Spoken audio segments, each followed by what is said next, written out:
Welcome to Basketball Day in Canada and a Showtime showdown.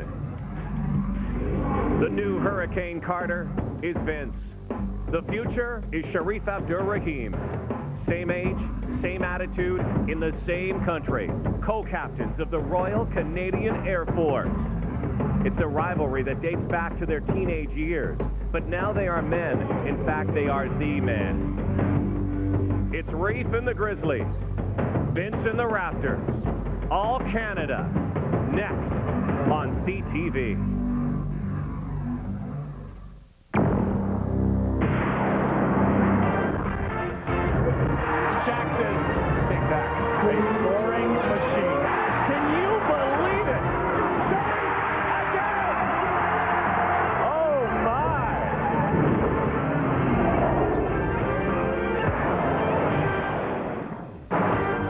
The lower mainland, Vancouver, BC. The buzz, however, is inside General Motors Place. A sold-out crowd today, a testament to the popularity of these two teams in Canada and also, of course, the popularity of Vince Carter throughout the nation and also throughout the basketball courts and television sets in the world. Two players who played with each other in a high school all-star game 4 or 5 years ago, back on the court head-to-head today. The Raptors looking for their 5th win in a row. The Vancouver Grizzlies have lost 3 straight. And along with my partner, Leo Routens, I'm Rod Black. Welcome to the NBA on CTV, everybody.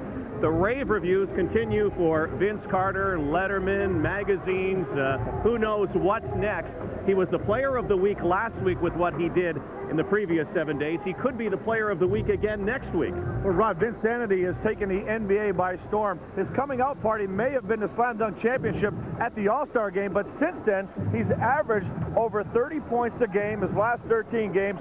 NBA Player of the Week has just been playing outstanding basketball. And what continues to amaze me, Rod, the pressure situations, he just gets better and better. Last Sunday against Phoenix in Toronto in front of a U.S. national audience, he responded with 51 points.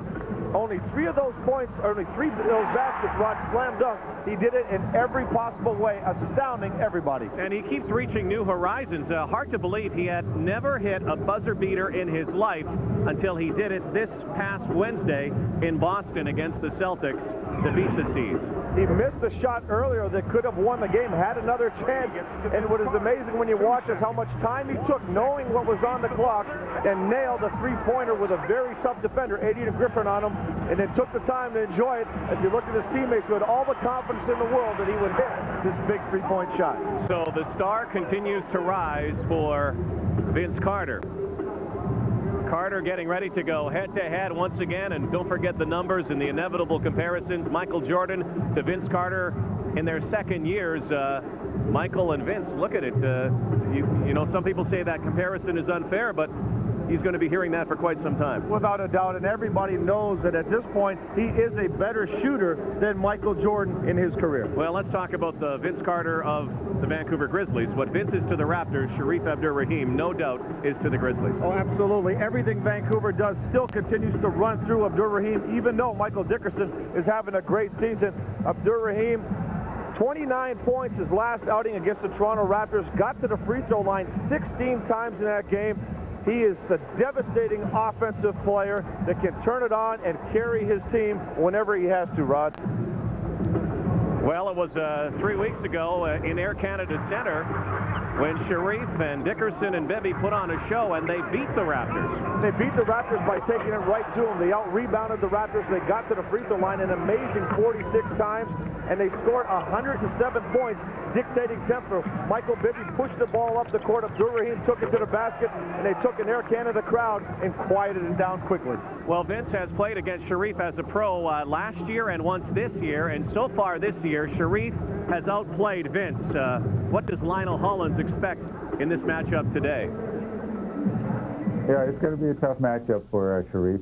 Vince is Superman, and you know, he goes out and he does it all. You know, he runs, he dunks, he shoots threes, he makes last-second shots and block shots. He gets steals.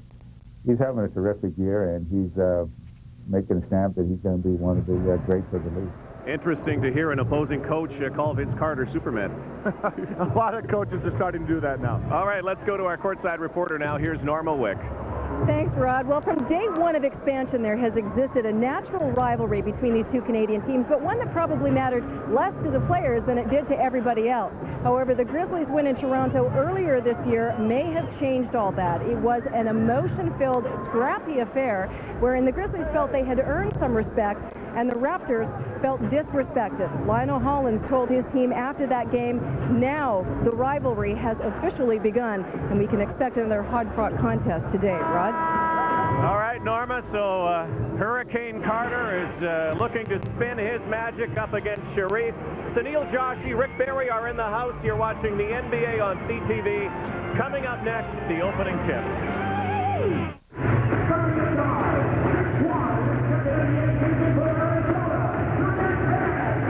Welcome to a raucous General Motors place in Vancouver, British Columbia. I'm Sunil Joshi along with my partner Rick Barry as we take the show on the road, the NBA on CTV. The last time these two teams met, boy, a lot has changed. Vince Carter phenomenon has grown all over North America. The Grizzlies are playing a little bit better.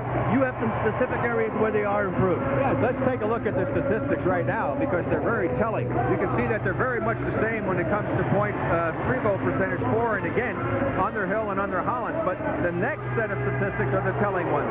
You can see that what they're doing is they're holding opponents to 4 less points a game.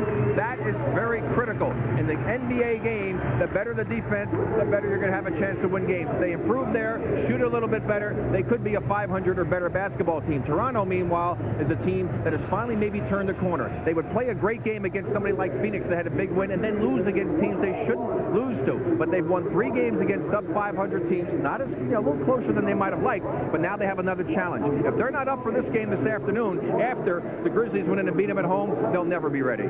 This is also the big time for the Raptors because it's the beginning of a road trip. Now, at the half, Stu Jackson, who's the president and general manager of the Grizzlies, will be our guest. The question is, what kind of a future does he have with this team? It's time to play basketball. Rod and Leo.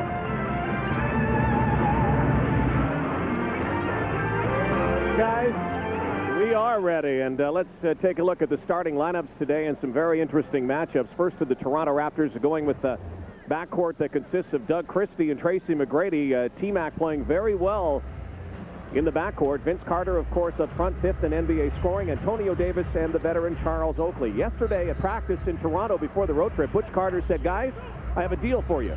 We are going to practice today, but if you hit a half-court shot, we won't practice. The 11th guy, Doug Christie, hit the shot from center court, and they didn't practice, got on a plane. Vince and the rest of the team heading to Vancouver to begin this road trip. And the starting lineup, Grant Long getting his first start as a Vancouver Grizzly at center, Othello Harrington, Sharif, Mike Bibby, and Mike Dickerson, and Lionel Hollins talking with Grant Long. Of course, Bryant Reeves is unable to play with the Vancouver Grizzlies, still suffering some injury problems in his knee. So Grant Long is the man who will be up against Antonio Davis today. Well, Grant Long provides more athleticism and quickness in that starting lineup. A strong player that can get up and down the court. When you're playing the team like Toronto Raptors that is athletic, you want to have a guy that can get up and down the floor. All right, this is going to be fun, partner. Oh, it should be a barn burner. Tim Donaghy, Tommy Nunez, and Steve Javi are our officials. Antonio Davis stepping in for the tap against Othello Harrington. And the matchup, of course, we'll watch all day is right in front of you. Number 3 and number 15, Vince and Sharif. Doug Christie hits the ball to Tracy McGrady. Raptors are 4-1 since McGrady has been starting in the backcourt. And an illegal defense violation quickly against the Grizzlies. Well, the Grizzlies are going to be very concerned of a couple of matchups. Obviously, Antonio Davis in the post and Doug Christie, Rod, the starting point guard for the Toronto Raptors. He will look to take Michael Bibby down into the post whenever possible. The Grizzlies are very concerned about foul trouble or potential foul trouble for Michael Bibby. Carter to Davis. Runs up Harrington. Again, a lob in. 3 seconds on the shot clock. Davis turning and gets the roll off the rim. First basket to the Raptors. Antonio Davis needs something to drop for him, Rod. He's been struggling. His confidence isn't quite there. Hasn't gotten the ball as much as he would like to get last couple of games. Grant Long, wide pass to Sharif Abdur-Rahim inside to Harrington, going up, blocked by Davis. Here come the Raptors again. McGrady handling the ball. Carter wants it, doesn't get it. Davis swinging it out to Oakley, inside to Christie. Mismatch there, Christie and Mike Bibby height-wise, and you have to realize that Doug Christie's probably going to post up Mike Bibby quite a bit today. Oh, he really will, and that was great defense by Michael Bibby against the much taller Doug Christie. All right, let's quickly check in with Leo Routen's Advanced Scout IBM keys to the game. First quarter, very important. Butch Carter wants to get out, a good start, take the crowd out of it. Transition defense. Vancouver did a great job of running, scoring, three-pointers as well. Toronto very concerned about that. And free throws, the Grizzlies, and there's the three-pointer by Michael Dickerson. We just talked about it. Butch Carter doesn't want to see that in the free throw line. The Vancouver Grizzlies were 40 of 46, Rod, in their last meeting. Toronto only made 16 free throws, so these are some things we've got to keep an eye out for in this game. So one basket apiece. Vancouver with the three-pointer. Charles Oakley knocking it down from about 20 feet. Charles Oakley has proven all season long and throughout his career you have to respect him from that spot. If you don't get out, he will take that shot all day. Abdur-Rahim inside to Harrington, off the glass and in. A fella Harrington. Phil Harrington playing outstanding basketball for Vancouver. Last 4 games shooting almost 60% from the field. As a matter of fact, he's number 9 in the league with shooting just over 50% on the season. Once again, Christie. Double team comes from Harrington. Oakley threw it to Lionel Hollins, and Hollins isn't playing right now. Charles Oakley will throw one of those passes every game, whether it's just patting it behind the back or just throwing it away like that. He's got to relax and be careful with his passes. You can't afford those type of turnovers early. Vince Carter knocking it out of bounds so far. Carter really hasn't had his hand on the ball very much, except with that deflection out of bounds. Vince doesn't tend to force the offense. He will allow his team to get established on what they want to do, but he will get his touches. Lob pass in to Abdur-Rahim. Good recognition out to Bibby. That shot is off. But Grant Long there for the rebound. Back out to Sharif. Abdur-Rahim goes left side on Oakley. Tries to kiss off the glass. Davis brings down the rebound. Here comes Tracy McGrady. Abdur-Rahim couldn't get that shot to drop, Rob, but that was a good decision to take Charles Oakley off the dribble. And a whistle down low. A fella Harrington fouling Antonio Davis. Yeah, a little too aggressive in the post. Antonio Davis trying to establish his position early on, and you could definitely tell that Butch Carter's game plan against Vancouver is to establish some sort of inside game as soon as possible. 5-4 Grizzlies. Davis knocks it down from about 15 feet. The veteran Antonio Davis. And that's a shot that just has left him the last 3 or 4 games. He hasn't been confident, hasn't looked for it that much. Again, a lot has to do with touches, but you could tell the Raptors trying to get his presence felt early. Here's a guy who's been touching the basketball a lot. Michael Dickerson had McGrady in the air, swings it out to Bibby for 3. Yes!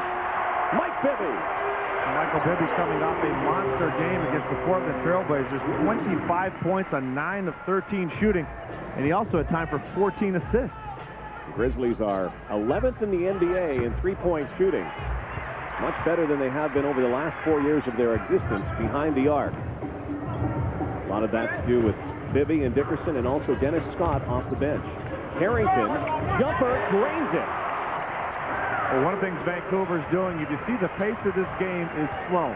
Vancouver, even though they want to get out and run, Rod, Lionel Hollins told me he wants to make it a half-court game, be very selective about the running opportunities so Vince Carter and Tracy McGrady can't get out and get the crowd excited about their slam dunk. Carter's first shot is off. McGrady gets the ball back and a fresh 24. Vancouver thought they had it. There's the pass from Oakley. Knocked out of bounds, so we've seen 2 wild ones from Charles Oakley. That one almost worked. Yeah, that actually was a good pass, but you will get one behind-the-back pass every game from Charles Oakley. And Butch Carter, you know, would like to see it get out of the way early, Oak. So you don't see it later on when it counts. If it ain't broke, don't break it, as Charles says. 10-6 Vancouver. Bibby. Christie on him and a foul, reaching around. Doug Christie on Mike Bibby. Michael Bibby doing a good job of protecting that basketball. Doug Christie's got long arms, quick hands, and you really have to be careful when you're handling the basketball. And here's that behind-the-back pass. Actually, that was a great pass. Led Tracy McGrady perfectly. Took his eye off the ball as he was looking to finish the shot before he caught it. Carter and McGrady both scoreless so far. 4-point Grizzly lead. Off the front rim, Harrington's shot was short. Brady running the play. Christie wants it. In front of Mike Bibby. Back out to Oakley. Inside to Christie again. Hook shot and a foul, and Doug Christie will shoot two. But Doug Christie loves to get in the post. And one of the positives about Doug Christie in the post, Rod, he doesn't take a lot of time to get his move. He makes it quick. That way, a lot of times when the help's coming, it'll get there just a little bit too late. He's very aggressive at trying to attack the basket, taking the angle away from the defender. Raptors all-time leading scorer. Also the longest serving Toronto Raptor. And it's a good move for Butch Carter. A lot of people are talking about the fact that the Raptors don't have that true point guard they need to be a playoff contender. But Doug Christie's done a great job as the point guard. And at times, I really feel he's better suited for that position simply because he becomes more consistent, less likely to take bad shots, and he tries to take care of the basketball a little bit more. Free throws make it a 2-point game, 10-8. And a whistle away from the ball. Vince Carter's first personal. Butch Carter's off the bench, wondering what that was about. You mentioned Doug Christie's name, though, and his name was mentioned a lot around the trading deadline. A lot of rumors surfacing, and I think it has to do with the fact that Doug Christie is so widely coveted. Oh, he's such an outstanding defensive player, and again, when he stays in control, he's an outstanding offensive player as well. Lob into Harrington didn't work, and the Raptors bring it back. A chance to tie the game with a 2, go ahead with a 3. Brady on Dickerson. Spinning baseline. Tracy McGrady. What a move. What a play. And again, Tracy McGrady, Rod, has matured so much in the last 6 weeks, more than his entire time in Toronto. He's gone from trying to get points for a degree of difficulty to being efficient in attacking the defense. Harrington with the pick for Mike Bibby. Splits the middle. Grant Long on the baseline. Grant Long buries it. Once again, the Grizzlies up by 2. That was a big-time move by Michael Bibby to split the defense. And if Grant Long can hit that short corner jump shot, this will be a long afternoon for the Toronto Raptors because Bibby can create those scoring opportunities. Mike Bibby with 2 assists already. Vince Carter having a tough time with the Grizzly defense so far. McGrady was open. Christie gave it to him. Tracy McGrady in and out. Vancouver doing a nice job of not giving second shot opportunities, getting the body on the Toronto Raptors. Toronto Raptors a better offensive rebounding team. Vancouver keeping him off the glass. Long has the shot, 18-footer. Didn't have a chance. Christie with the rebound brings it up, and he'll operate again. 5:44 to go, first period. Vince Carter with another shot. This one finds the net. His release has become so quick, he doesn't need a lot of time to take that shot. If you don't get up there, he will put in one shot after the other. You have to take it away, and here's the dilemma you have. He's so good at putting it on the floor now as well. Only 2 shots so far taken by Carter, 1 going, and we have played almost 7 minutes here in the first quarter. So Lionel Hollins, whatever he's doing, the game plan for the Grizzlies, I think it's working to perfection. Take the rhythm away from the Toronto Raptors. Don't let them get up and down the court and keep the pace. Almost to a snail's pace, Rod. Bibby watching Christie. Did a good job, but Christie with the arcing shot over the smaller Bibby, and Doug Christie now has 4 points. And you can see with that spin how quickly he takes it to the baseline before help can get there in time to help out the teammate. The Raptors 14, the Grizzlies 12 with a timeout on the floor. You're watching the NBA on CTV. The NBA's Player of the Week, Vince Carter. CTV Sports, presentation of the NBA on CTV, sponsored by Ford. For now, forever. Well, the Grizzlies down by 2. They don't have a record like the Raptors, but head coach Butch Carter says, beware the Grizzly Bear. They're playing very well. I mean, Lionel's got them playing with a lot of confidence. They actually remind me of when I first took over. They believe in the guy. They're doing a lot of things for him. And I hope that we don't get overwhelmed. This is kind of like a playoff game for them. And all these games are, we need as many wins as possible.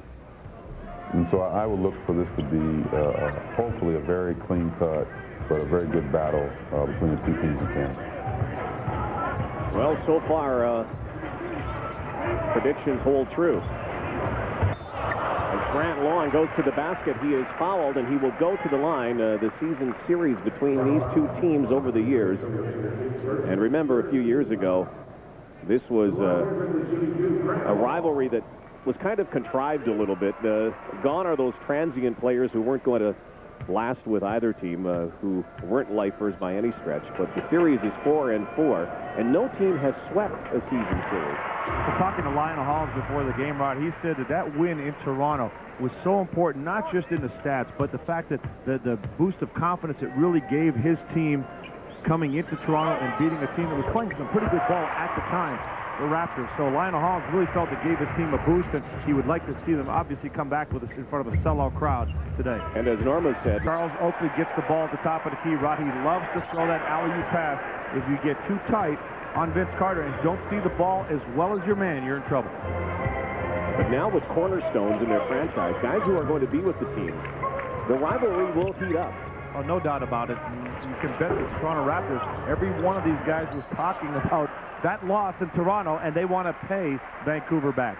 Well, let's take a look at the latest from the Vince Carter highlight reel. And you can see Abdur Rahim was denying Vince Carter the ball in the wing, took his eye off the ball, and that's where you get in trouble.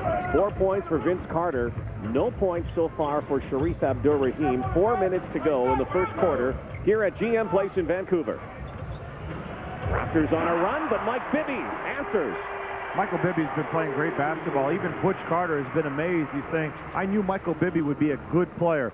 To say that he could be this good and play this well consistently, I didn't think it could happen. It just tells you how Michael Bibby has turned heads around the league. I think a lot of it, too, the familiarity of having his old teammate from Arizona, Michael Dickerson, with him now. They certainly can control a ball game from the backcourt. Antonio Davis fall away. Dennis Scott is into the game, the veteran who can provide some three-point shooting, brings down the rebound, takes the jumper right away, and that shot was off. And that's really not a Dennis Scott shot right there, especially coming in off the bench. He has to get his feet set and have time to release.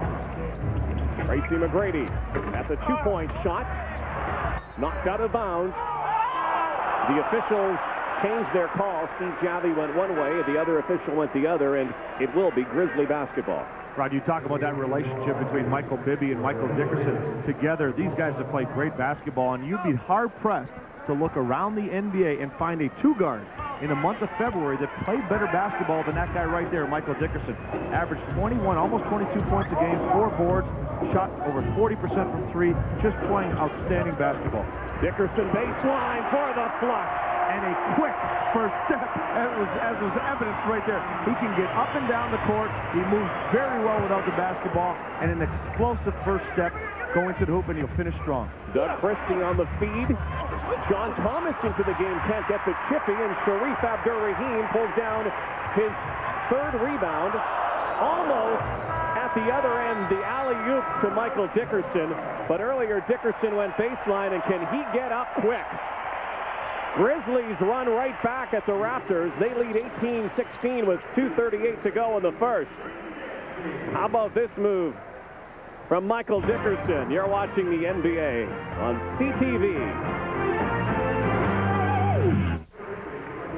The NBA on CTV next Sunday will feature one of two games, either Miami and Indiana or Philadelphia and Boston. Check your listings for the times and the games in your area. Vancouver Grizzlies leading the Toronto Raptors 18-16. Closely fought first quarter. Sharif Abdur Rahim held scoreless so far, but contributing with 3 rebounds and 2 assists. Exactly. That's the point, Rod. He's still contributing. He's only taken 1 shot, so he really hasn't been involved. He hasn't been missing shots, but the Vancouver Grizzlies are definitely controlling tempo. Raptors 0 second chance points and 0 fast break points. Mike Bibby, 5 points for him. Bounce pass into Lawn. Dennis Scott, watched now by Vince Carter. Scott twirling and banks it. That's a good move right there. Dennis Scott, people don't realize that he's about 6'8". He's a big guy at that guard position or the small forward spot. He's big in terms of physical size and able to get a body on Vince Carter to get the turnaround. Charles Oakley watched by Scott at the other end. Lob pass to McGrady. And that is it's not a good pass. That's 3 bad ones by Oak so far. It's not a good pass because everybody knew it was coming, especially Michael Dickerson. As high as Tracy McGrady can jump, Michael Dickerson, if he can see that coming, he'll get a hand on it. Abdur Rahim, Oakley on him. Sharif goes baseline to the basket. A little clutch move underneath and then right to the rim with Vince Carter on top of him. First basket of the game for Sharif Abdurrahim. And a good move. He tried to do it earlier, couldn't finish. This time taking Charles Oakley, who is much quicker than, right to the basket. Oakley goes the other way. Had nowhere to go, wants to foul as he jogs with the official. Abdurrahim on the catch from Mike Bibby. Right, this is exactly what Vancouver did against the Toronto Raptors in Toronto. They controlled the Raptors as far as their fast break opportunities, but now they're on a 6-2 run because they're playing good half-court defense, and they themselves are pushing the ball up the floor. Well, Mike Bibby, you talk about controlling tempo. He can dish the basketball, and of course this guy can swish it. We'll come back to Vancouver. Welcome back to the NBA on CTV. The Vancouver Grizzlies on a 10-0 run, 24-16. They lead the Raptors with 1:22 to go here in the first quarter in GM Place. Let's join Norma Wick. Thanks, Rod. Well, I was just in the huddle with Butch Carter, and this game is not going the way he hoped. There's lots of running, not a lot of whistles, and early on he said he wanted a lot of whistles. They wanted to force the action inside because he said, you know, the Grizzlies are shorthanded on the bench with Big Country being out and a big body. They want to force it inside, get them in foul trouble, because he said, I have a lot more confidence in my bench than Lionel should have in his right now. Rod? Muggsy Bogues into the game to provide a little energy for the Raptors. Vince Carter takes it, faces up Sharif, takes the jumper, way off. McGrady, though, with the ball. Good fight underneath as Vince Carter will go to the line as he is fouled, and underneath and inside right now, the Grizzlies are controlling the game. They really are, and that's what Butch Carter is upset about. Good sequence there for the Toronto Raptors on the offensive glass. But the Raptors started off this game 7 of 11 shooting, partly because they did look inside to Doug Christie, did look inside to Antonio Davis. They've missed their last 5 or 6, 7 shots now simply because they're settling for jump shots up until this point where they went to the offensive glass. A look at the numbers of Vince Carter through the months. All of the distractions you would think with so much popularity throughout the world really now. He's on every magazine cover imaginable, television shows left and right, besieged by the media, yet his numbers and his legend both continue to grow.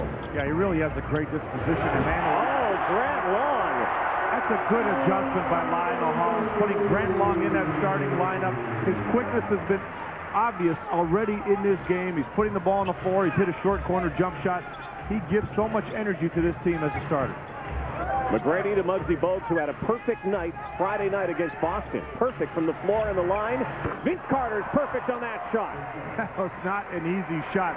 Grant Long coming out to help out, and Vince Carter fading away as he does so well. He's got 8 points in a very quiet manner already. 8 points, exactly. Very quiet from him and Sharif, and maybe that's a testament, too, to the defenses that are played on both of these stars. Dickerson off the glass on top of Tracy McGrady. What a good matchup watching Dickerson and McGrady go head-to-head. And you see the problem for Tracy McGrady. He almost blocked that, but he has to get uptight on Dickerson because he's such a good shooter, and that makes Michael Dickerson, in effect, actually quicker because the defender is so tight on him. Carter looking for a buzzer beater. Final second, Bibby threw it over the glass, but what a run by the Grizzlies and what a start by Vancouver. The sellout crowd on its feet at General Motors Place. Michael Dickerson with 7, Michael Bibby with 5, Vince Carter with 8 for the visiting Toronto Raptors. Second quarter action straight ahead. Grant Long getting his first start and making an impressive one for the Grizz. Man feeling the heat maybe in Vancouver right now. General Manager and President Stu Jackson will join Rick Barry and Sunil Joshi at halftime. A lot of rumors after the sale with Michael Heisley, the Chicago businessman who really saved this basketball team's future in Vancouver, that perhaps Stu Jackson might be on the way out, with rumors that Dick Versace could be on the way in.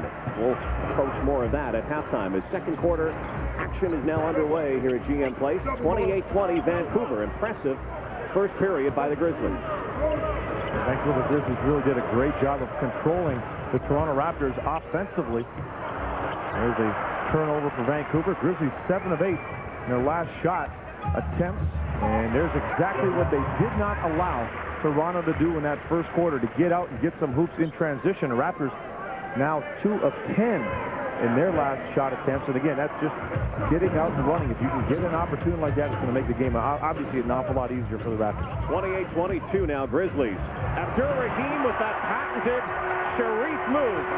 He is so good at getting into the lane, using his body, getting it up nice and high on the glass. One of the most durable players in the league, Rod, consistently in the top 10 in free throws made and attempted. Kevin Willis into the game. Veteran backup center. Spinning baseline on Harrington and all mesh. Yeah, Kevin Willis is a player that over the last month has struggled for the Toronto Raptors. Had sparks of the old Kevin Willis, but really hasn't been as consistent as he was last season. Carter and Abdur-Rahim battling in the low post. The ball swung around, blocked by John Thomas as 3D Dennis Scott was preparing to launch the ball. Muggsy. To Tracy McGrady. Double team coming. Again, they play pitch and catch. McGrady spinning. Knocks it down. There's a lot of trust involved to do what just happened on the court. Tracy McGrady didn't like his initial position. He kicked it out to Muggsy Bogues, and Muggsy realizing that if you don't give it back, a player will force shots because he doesn't trust that. He will get it back. So excellent job by Muggsy to get it in. Mike Bibby for three. Grizzlies 33, Toronto 26. Michael Bibby, what can you say? He's got 8 points. He's controlling the offense. He's got 4 assists in the game. Also doing it from long range. Just having an outstanding season despite playing heavy minutes, Rod. McGrady with the bounce in front of Mike Dickerson, the feed from Vince Carter, who now has 3 assists to go with his 8 points. Dickerson's going to have problems defending Tracy McGrady in the post, and you can see Tracy McGrady and vice versa has his problems as well. So the Grizzlies are now 3 of 5 from beyond the arc. Mike Bibby with 8 points. Right here, hitting a bullseye. Timeout on the floor with 9:33 left in the second quarter. CTV Sports presentation of the NBA on CTV. Sponsored by Nike, proud supporters of Canada basketball. Sharif Abdur-Rahim, for a while, was kept off the scoreboard, but you knew that wasn't going to take very long before he was doing things like that, Leo Rounds. He now has 6 points. Grizzlies with a 5-point lead here in the first half in Vancouver. Well, Vince Carter will present problems to Abdur-Rahim on the perimeter with his jump shot in his first step, but you can see that Sharif Abdur-Rahim going to the basket, Rod, with his ability to use the body and his height advantage at about 6'8.5". Abdur-Rahim does a great job of getting in the lane and extending high above the rim to finish. So Dennis Scott will inbound. And we have a official's timeout. We have some water or something on the floor near center court. And they'll wipe that up. Can be dangerous, of course. And so now we're ready. Lob into a fella Harrington, back to Bibby. Dickerson. 7 points for him. Tried to dish it off. Good defense from the Raptors. John Thomas to Muggsy Bogues. Sorry, Rod, that's a good opportunity for Dickerson just to stop in the lane and take that short little jump shot. You don't want to give up a 3-foot shot or a 2-foot shot in traffic. Vince Carter inside to Kevin Willis. And so now the Raptors trying to go inside a little more. That one didn't go, however, for Willis on the hook. And you can see that's a shot Kevin Willis has made consistently throughout his career, but he's been struggling with his offense, just not playing to the same ability and capability he's had or is able to play to, Rod. Mike Bibby for 2. Off the rim. Here comes Vince on the run. Blocked by Mike Bibby. Knocked out of bounds by Carter.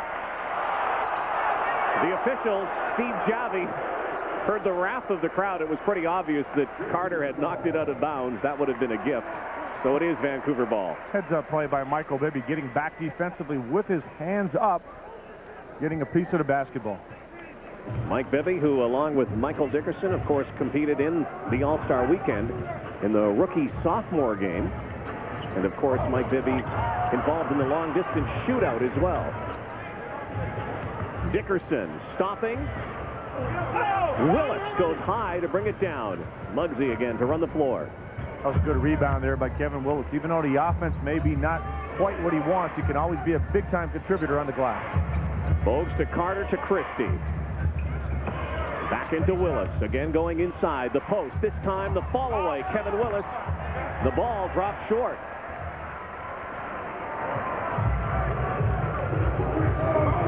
Harrington, the pick for Mike Bibby. Inside to Abdur-Rahim. That one-handed push shot we've seen so often, usually that has a good chance of going. Muggsy, coast to coast, you bet. Muggsy is the master of the ball fake, the look-away pass. He comes into the lane, Rod, and just looks one way, shows the ball a little bit. Defenses shift because they know he's the #1 player in the history of this league. In assist-to-turnover ratio, he's more likely to pass than to shoot. Abdur-Rahim, no. Dickerson rebound. 7.5 minutes to go in the second quarter. 33-30. The lead whittled to 3. Abdur-Rahim is fouled. Kevin Willis whistled for the infraction. You look at Muggsy Bogues, he's so quick with the dribble, getting into the middle, and watch right here, just a little ball fake enough to shift Dennis Scott, get him back on his heels, and he finishes all the way to the bucket, coming off a perfect game against the Boston Celtics where he didn't miss from the field, from behind the arc, or from the free throw line. Abdur-Rahim in traffic. Gives it off to 3D. Dennis Scott, no. Harrington, back out to Abdur-Rahim. Open shot for 2, yes. The Toronto Raptors are going to create themselves a lot of problems if they continue to give the Vancouver the second shot opportunities. They're doing an excellent job of pinning their man down, getting offensive rebounds, and then finding the open shooter. Whistle away from the ball. A look at Sharif Abdur-Rahim. 8 points for him, 8 points for Carter. Great one-on-one going on here in Vancouver. Well, the Vince Carter-Sharif Abdur-Rahim connection goes back to 1995 in the McDonald's All-American Classic High School game. There's Sharif wearing number 33 and Vince wearing number 15, the East team. Vince from Daytona Beach, Florida, playing his high school there. Sharif from Marietta, Georgia. Vince went on to North Carolina fame. Sharif went to California. They're now in the NBA. They are superstars for sure. The East, however, that year lost to the West, and the West had a guy named Kevin Garnett on their team. But it's amazing what those high school games are as far as a peek into the crystal ball. You can take a look at the prodigious talent that comes out of those games. Every year you see players that eventually will become the great names in the NBA. And as you said, Rod, it's fun speculating to see which ones exactly will step up, like Kevin Garnett or Abdur-Rahim and Vince Carter. And there will be a year soon when Sharif Abdur-Rahim gets credit enough to be an all-star on the Western side. Unfortunately, he plays in a conference that is loaded with talent. Yeah, the Western Conference obviously is the deepest conference, and there's so many good teams. Good defense again by Vancouver, and Muggsy Bogues committing the foul, trying to contain Michael Bibby. Now, Rod, we've been talking all along so far in this game about the defense the Grizzlies have been playing on the Toronto Raptors. They've done it without fouling. They only have 3 fouls called against them. So what they're doing is they're containing. They're taking it, they're clogging up the middle. They're getting up on the shooters with a hand up, but they're not giving any penetration and free throw opportunities, especially not giving up offensive rebounds. Abdur-Rahim allowed to go one-on-one with Antonio Davis, but he misses. He had the lay-in on the hook, but couldn't make it go. 35-30. Muggsy to Carter. Baseline. Vince Carter in the air gives it to Dennis Scott. Off balance. Carter's on the baseline. And Doug West flushes at the other end. Vince Carter wanted a foul. He's a little disgusted at the other end. And the trap comes. Carter dribbles out of it. This time the finger roll and goes. Vince Carter looks like he's going to become a little bit more assertive right now. I was watching him during the last time out. He's obviously not happy with the way his team is playing. He's looking to put the ball on the floor. And you know one thing he wants to do, much like Abdur-Rahim, is get to the free throw line. Carter with 10. Harrington. Hook shot rattles in. A fella Harrington, subject of some trade rumors. In fact, many people thought he was dealt before the trading deadline. That's right. A lot of rumors him going to New York, and John Wallace, an ex-Raptor, coming to the Vancouver Grizzlies. Carter again, off the glass and in, and the Vince Carter show is beginning now. And Vince just has a look on his face, Rod, that he can't take this anymore. He wants to get his team going. He wants this team to become more aggressive. Vancouver's dictating tempo, and their defense has been outstanding. 39-34. Abdur-Rahim. Muggsy bringing it up again. 5-point game. Bogues Blocked by Bibby. Carter elevates the chip in. 14 points now for Vince Carter. Vince Carter had great position because he sealed Abdur-Rahim to allow Muggsy Bogues an opportunity to get into the lane to make the layup. Bibby with a great block. Vince a heads-up catch. You could see Vince blinking his eye. He wears contact lenses. One fell out in the game the other night. In fact, he missed 4 free throws. He was playing with one lens in his eye. Maybe teams are going to find that's the best way to stop him. Maybe. Carter knocked out of bounds. Good job by Dennis Scott to get back defensively. Little Florida connection there as well. Dennis Scott in his Orlando Magic days talking to Vince Carter. Said, hey, young fella, I still have the quick hands. Not going to let you get up there for the dunk. Vince Carter just got a technical foul as he was going to the basket. He felt that he was mugged a little bit and deserved to be going to the line. He thought he was fouled, but you don't see Vince Carter get teed up too often. No, he really has a good disposition on the court. Vince, actually Butch Carter, his coach, has talked against the officials in the last month, saying, hey, as often as Vince Carter goes to the basket, he has to get to the line more. And in this game already, we've seen him go in there, try to get some fouls. He's not getting the calls. And I'm not saying they're fouls because Vancouver's doing an excellent job defensively so far. Obviously, Vince Carter feels there was some contact. I've never seen a guy go out an official and still have a smile on his face, however. I've never seen a player been received so well by his peers that he has to go out and do battle against on a nightly basis. Absolutely. Absolutely. 40-36. Carter. Watched by Abdur-Rahim. Falling away. No. Bibby now. 3-on-3 as the Raptors get back quickly. Mike Bibby can't get the benefit of the bounce. Thought that would go. And another whistle. And Charles Oakley, actually, Sharif and Vince are now having words. So the old buddies from high school days are now having words with one another. And this is very uncharacteristic of both players. That's right. Usually you don't see both players start jawing away at each other. And as you said, this game does mean a lot. It has taken a lot more meaning on than over the previous years. Even looking at Abdur-Rahim before the game, there's a little contact. You can see Abdur-Rahim putting the left elbow in. Vince not appreciating it too much, but that's just normal contact that happens going up and down the court. But if the game means a little bit more, players tend to react a little bit more, and that's what you're seeing right here. Abdur-Rahim whistled for the foul. Not in a penalty situation as Butch gets Vince to the bench to cool down. Carter with 14 to lead the Raptors. 40-36. Christie, pick and roll with Davis. Good play. Great rotation by Abdur-Rahim to come down and help out on Antonio Davis. Focus, Sharif Abdur-Rahim, and Michael Dickerson meshes it. When you play good defense, you're going to have scoring opportunities. Abdur-Rahim did a great job of helping out on Antonio Davis. And Vancouver, very efficient on the break, Rod. They're not forcing shots. They're only taking good opportunities on the break. See Bogues trying to get his team closer to the Grizz. Charles Oakley, almost a three-pointer. It's now 42-38. Charles Oakley knocked down the jump shot early. He's been quiet since then. But again, that's a shot that you're going to have to get up and take away because he will consistently take that shot to try to open things up for his perimeter players to go to the bucket. And a foul, Muggsy Bogues, no basket on Mike Bibby. Well, one of the things about Oak, he did see a lot of bench time there, particularly here in the first half, is John Thomas has been seeing some pretty good minutes over the last couple of weeks. Well, John Thomas brings energy to the Toronto Raptors. That's why Butch Carter likes to put him in the game. He's a young, lively body, and again, trying to conserve the older legs like Charles Oakley for the latter parts of the season. Speaking of older legs, D. Brown is into the game. Coming off his injury, back into the Toronto lineup. Abdur-Rahim knocked away by Oakley. Numbers with the Raptors. Christie coming down on Dickerson, stopping and popping. That's a good decision right there because you had rebounders. Now, Abdur-Rahim at the other end, Rod, he can't get caught up into the emotion. He didn't force shots earlier. He let the game come to him.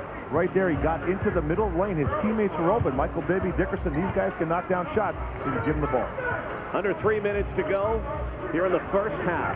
42-40.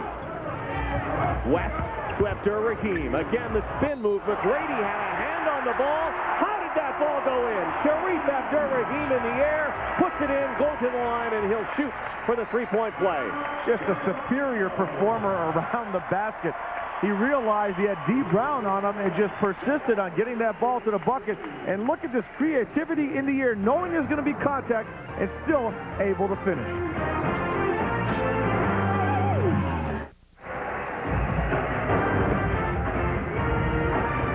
Stu Jackson, the boss of the Vancouver Grizzlies, but for how long? We hope to answer that question and more. NBA on CTV at the half. Let's go back to Rod and Leo. Again, Stu Jackson, one of the last remnants for both franchises of when they came into the NBA 5 years ago. It's Sharif Abdur-Rahim, and this guy spins more than a figure skater. He's unbelievable. Well, as I mentioned earlier, among the top 10 in the NBA consistently, and you know Stu Jackson loves to hear this, in free throws made and free throws attempted. Stu loves the toughness that Abdur-Rahim continues to bring to the floor every time he steps on. And Sharif Abdur-Rahim has made it a point with all of the Dick Versace talk, a veteran who apparently is somehow connected to this organization already. All of the talk, Sharif has made it perfectly clear that if Stu Jackson goes, Sharif wants to go as well. Well, it's great to see loyalty in a part of a player towards management. Obviously, Abdur-Rahim has a vested interest. He also has a contract, Exactly. though. That's the whole point. Stu Jackson is the one that awarded him the contract. He's the one that picked him in the draft. And what Abdur-Rahim feels is it's finally the time for Vancouver where the pieces have finally been put together. Things are starting to happen. They have the right coach in place, and he doesn't feel this is the right time to make a change in management because everybody knows that usually when you make a change in management, you tend to take a step or two backwards before you go forward. 2.5 minutes to go before halftime. 45-40. Tightly fought first half. Some of the emotions from their last meeting carrying over. Antonio Davis drops that in. He now has 6 points, 3 of 5 shooting for Davis. Well, the Toronto Raptors looked at Antonio Davis at the beginning of the game. They obviously want to get him involved once again. And that's a good move by Michael Bibby. Looks like Antonio Davis is the one that's going to pick up the foul there, Rod. He's been making excellent decisions from the backcourt, trying to get to the basket here, looking up, seeing Antonio Davis can't get there in time, made sure there was contact. And you look at the backcourt numbers. Michael Bibby and Michael Dickerson, 17 points, 9 assists, and 5 rebounds collectively, shooting over 50%. The Raptors just 1 assist coming out of their backcourt. Mike Bibby, who came into the NBA last year, of course, drafted second by the Grizzlies overall. Michael Olowokandi to the Clippers. What a draft. Antoine Jameson, of course, going in the 4th position. Then Vince Carter in a prearranged deal with Golden State going number 5. So, in effect, the Grizzlies might have had Vince Carter as well. A number of teams could have. And getting back to Michael Bibby, averaging 5 turnovers a game his last 7 games. And I asked Lionel Hollins about it. Could it be fatigue? He goes, sure. He goes, everybody's tired at this point. This is the dog days of February and March. You got to grind your way through it. There's not much you can do about it. We need him on the court. 47-42, and in these dog days, as D. Brown set up for a 3, it looked like. Antonio Davis underneath. Hard work. Grant Long pulls it down. Grizzlies look to extend this lead. And you can see the help coming. If you spin in the lane, you are going to be met by another defender. Grant Long coming over to help out his teammate, Stella Harrington. Outstanding defense by the Grizzlies. Great split by Bibby again. Harrington. Shot clock is at 7. Somebody's going to have to let it fly. Probably will be Bibby right here. No. Just over a minute to go in the first half. 47-42 Vancouver. D. Brown. An injured knee back in the Toronto lineup, and he does a lot of this. But he's going to do a lot of that with a little bit of rust, too. The misses will probably come because he hasn't played in a while as McGrady banks one home. Yeah, as far as D. Brown's concerned, really a surprise to be inserted in this game. Obviously, Butch Carter doesn't like what he sees because D. Brown just not quite ready to play yet. And coming over to Vancouver, a lot of folks are saying it might be a couple of games before he does play. Dickerson missed what was a free throw, really.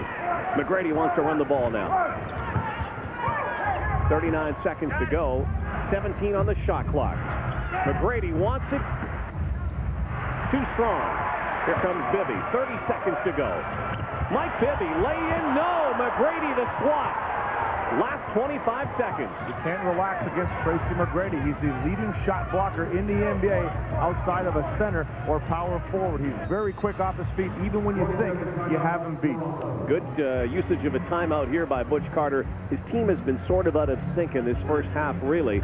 With 47-44 the score, 16.7 left and 14 on the shot clock. Raptors want to work a play and they want to score. Exactly. Here we're going to look at that McGrady block. Excellent job by Bibby getting down the lane. That was just a superior effort defensively by McGrady. But if you are Butch Carter, one of the things you do want to do is try to get a bucket here. He's usually very good at adapting to different situations and calling plays, coming out of timeouts and getting his team to react and do something positive. Lionel Hollins, all the Grizzlies have to do is continue to do the job they're doing defensively.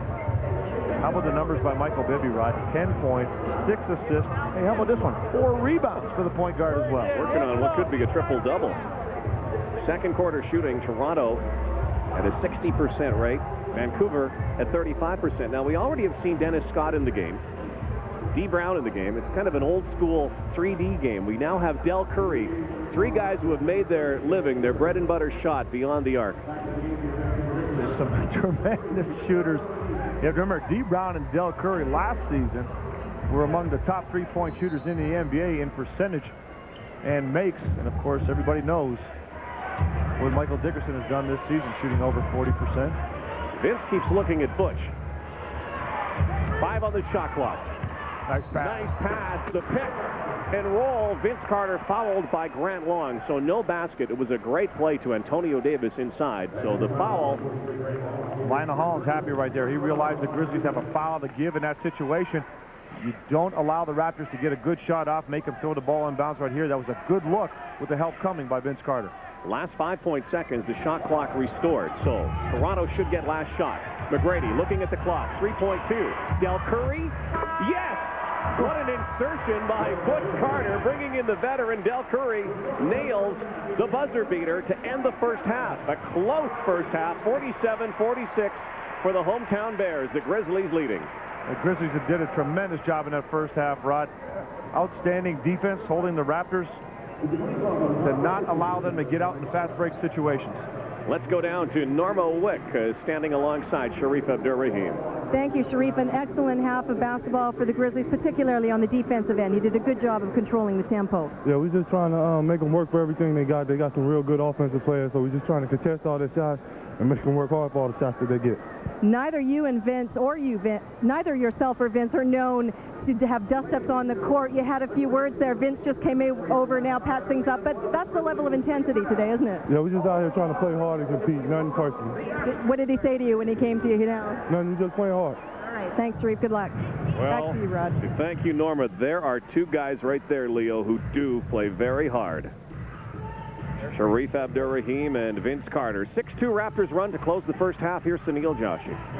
Thank you, Rod. Well, that was quite the first half. We expected a little better, and certainly there was some animosity between the 2 stars. Well, I don't know about the animosity, just a little bit of a disagreement going up the court. But I'll tell you what, it was a very good first half, and we have a very good story to tell here when we come back after this break, because it really was a story of 2 quarters. All right, we shall do that when we come back. Rick will have his analysis, as well as Stu Jackson. Sharif with 11 in the first half. The Nike Halftime Report is brought to you by Nike, proud supporters of Canada basketball. Now, here are Sunil Joshi and Rick Barry. Welcome back. It is halftime here in Vancouver, and the Grizzlies leading at 47-46 over the Raptors. Well, what's the story of the first half, Rick? Well, you know, we had 2 quarters, and you have 2 distinctly different stories. The first quarter, Butch Carter's not going to want to watch these highlights, because we're going to take a look at these. Defense was non-existent as far as playing against it. Here we go. First of all, we're going to go into the corner. Dickerson's going to take a drive. Nobody to help on the weak side. They're late. He goes all the way in and dunks the ball. Then we're going to go ahead and see Sharif getting the basketball on the next play. He goes to the basket. Vince is late, turns his head, gets caught in another easy basket by the Grizzlies. Then we get Long on the corner. He gets Willis running out at him. That's terrible. Weak side a little late, getting over to help again. Another easy basket by the Grizzlies. And then finally, we have Dickerson again going to the basket. Vince could have stepped in. He didn't do it. Dickerson's able to get to the basket. So you have some real problems with your defense. Then Butch must have talked to him. Look at how they shut down the middle this time. The help is there. They knocked the ball away, and they come up with the loose ball. They did a lot more of that in the second quarter. And then Vince took over offensively. Now watch this move. Good help defensively by the Grizzlies. He knifes in between them, uses his athleticism, and Vince Carter decided that he was going to step it up and get them back in this basketball game. But they did it, first of all, with their defense. Indeed, it was a tale of two situations, because in the first quarter it was all Grizzlies, and if you look at a halftime, it is only a one-point game, and the Grizzlies are leading this one. Joining us now is the president and general manager of the Vancouver Grizzlies, Stu Jackson. Stu, thank you for joining us. This has been quite a year for you. When you look at what's happened, two owners, you're still the boss. Will you be the boss next year? Well, actually, I'll correct you. We've had three owners. Okay.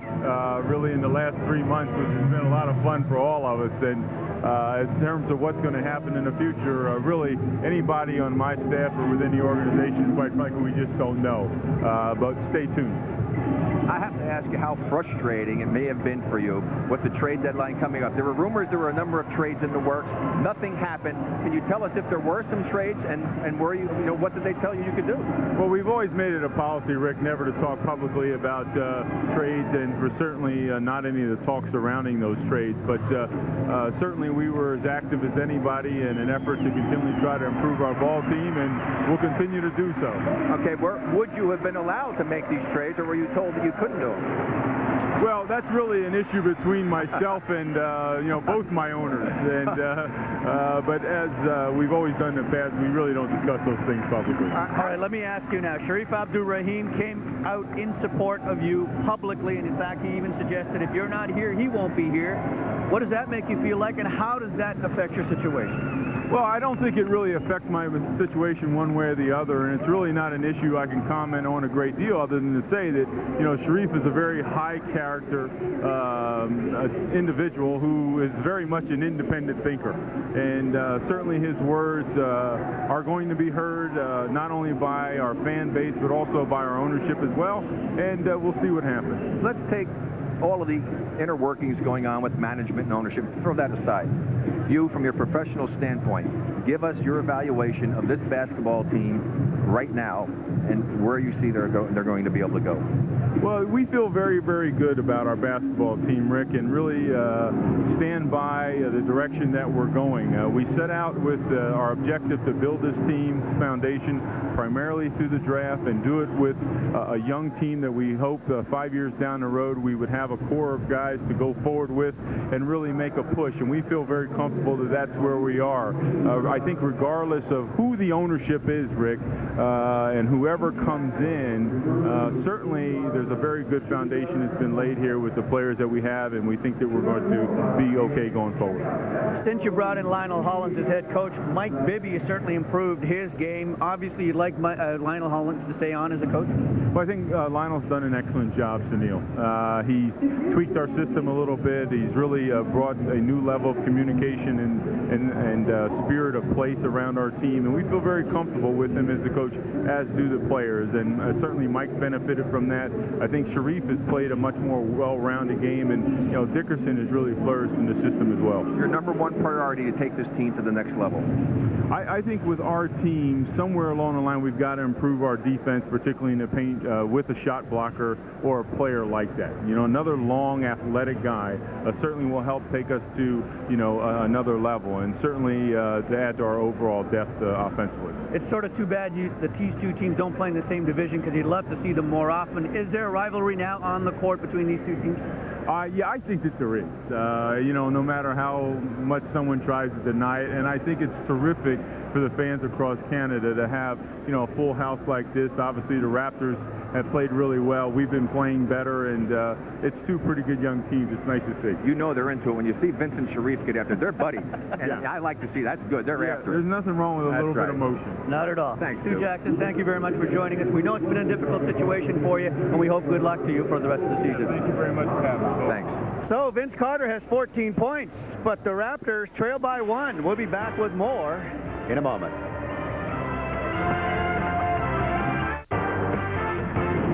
The Nike Halftime Report is brought to you by Nike, proud supporters of Canada basketball. Our next broadcast broadcast is a NBC simulcast, 12:30 Eastern next Sunday, 9:30 a.m. Pacific time. It's either Miami at Indiana or Philadelphia at Boston.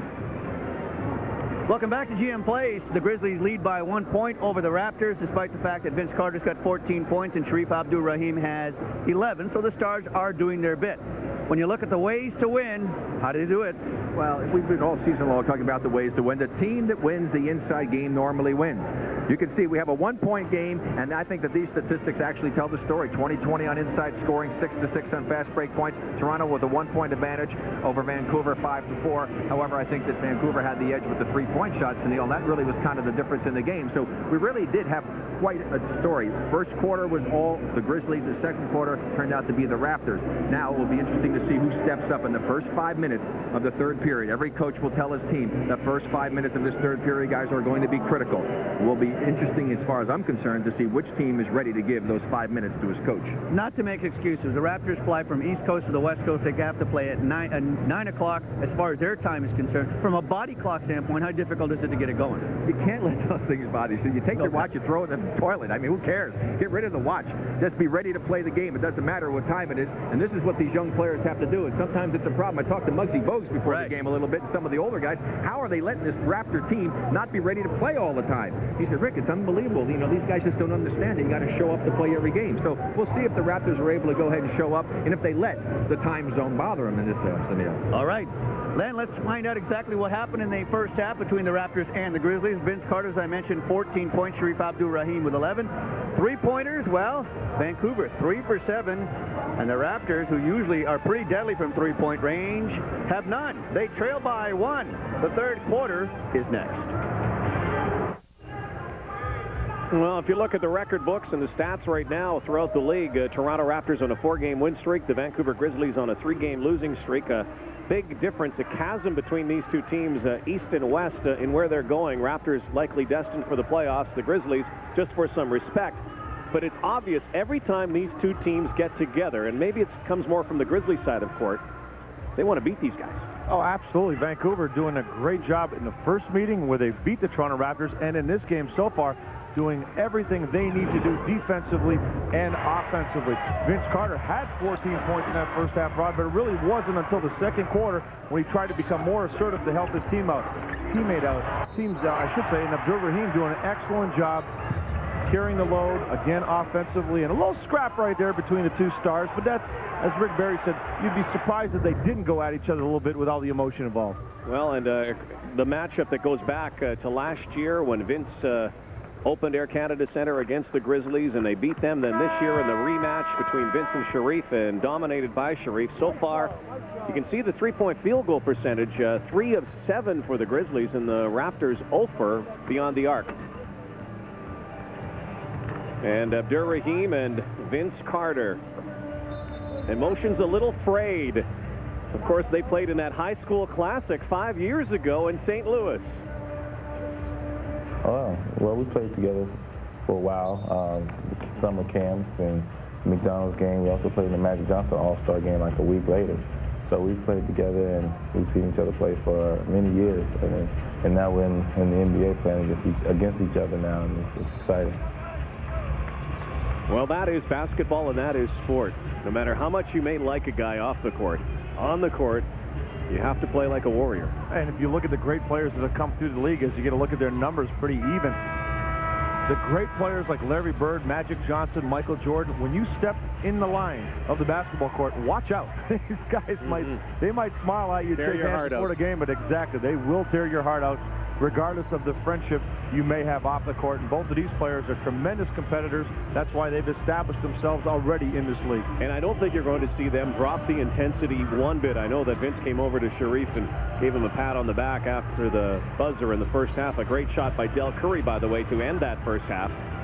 But you know that both of these guys love to play on a high wire. And we'll see what happens here in the second half. Third quarter underway.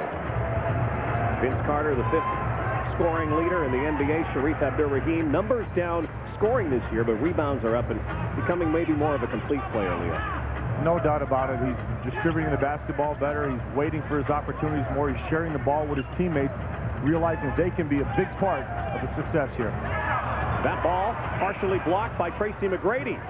Oakley with the touchdown pass. McGrady was there. Little defensive adjustment there. Tracy McGrady on Abdur-Rahim now. Remember, McGrady about the same height as Abdur-Rahim, able to challenge defensively better. And Antonio Davis fouled to start this third quarter, so Antonio will go to the line. He's seen his free throw numbers dip a little bit. Started the season on fire, was a career 68% shooter. He was in the 80s. He's now down into the high 70s. But Which is still pretty good. Pretty good, when you look at the career numbers. And the only thing that, if you're watching the Toronto Raptors, you realize that he just needs to get the ball more, has to be a part of things a little bit more. Now, granted, Tracy McGrady and Vince Carter have had some big scoring games, but you can't forget about the big guy that you depend on to save you when you get beat, block shots, and get big rebounds for you. And there he goes, 1 of 2 again. So the score is tied. The Raptors have not held the lead since the 4.5-minute mark in the first quarter. 47 all, Leo. Right, when you look at, you can bet both coaches said that the first 5 minutes here are so important to establish who's going to win the basketball game. But one of the areas I'm going to look at for this game is who's going to get to the free throw line. There's only been 10 free throws attempted for both teams collectively. And who's going to get there will establish the presence. Christie and Bibby both missing 3-point field goal attempts. Mike Bibby is going to operate the half-court set now. Bibby given a free lane to the basket, but blocked by the Raptors. McGrady's got it back. T-Mac lost it, knocked out of bounds by Vancouver. Toronto ball. Tracy McGrady a little casual on the fast break there. Vince Carter wanted that ball thrown ahead. He's looking at Tracy saying, hey, young fella, hey, give me the basketball. Hey, cuz. A good job by Sharif Abdur-Rahim to get back and pursue from behind. You never want to give up on a break situation.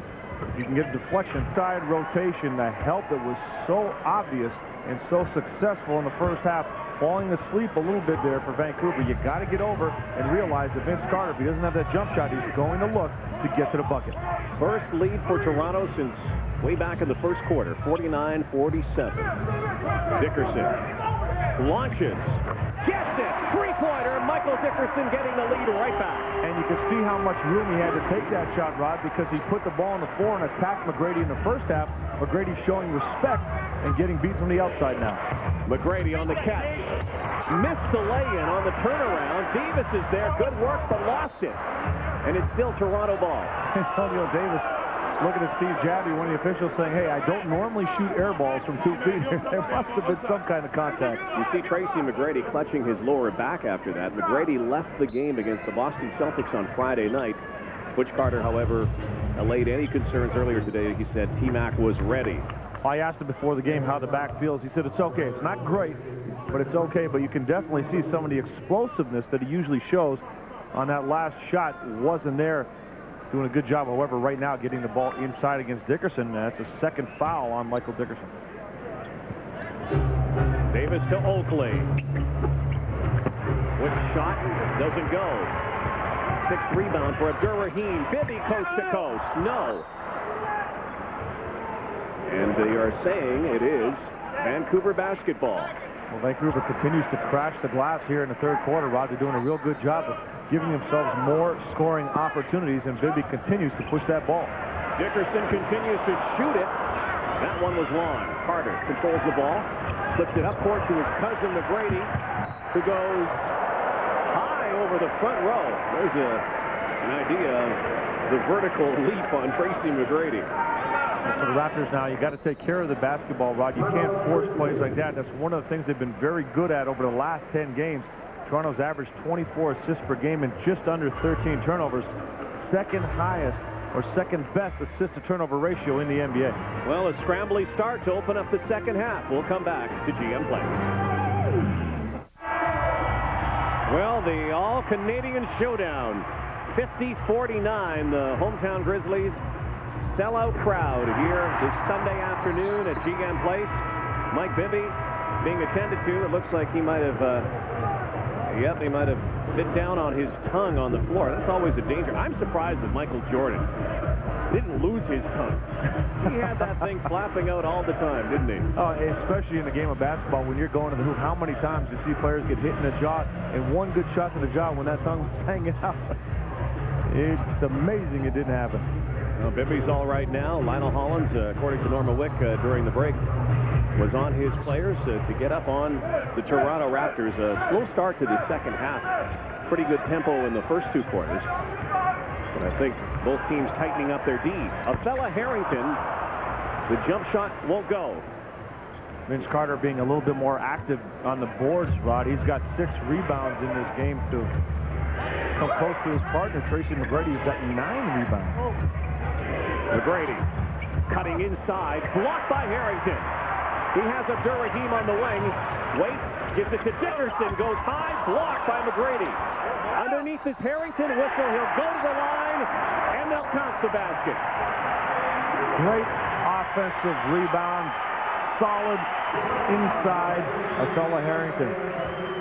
Rod, what you want a player to do is not panic when you get the basketball under the hoop. Othello Harrington following up this good defensive play here by Tracy McGrady. Look at how he collects himself. He gathers and waits till he's ready to go up strong, a little ball fake, able to get the contact and make the three-point play. And he does. So Othello Harrington now with 9 points and 5 rebounds.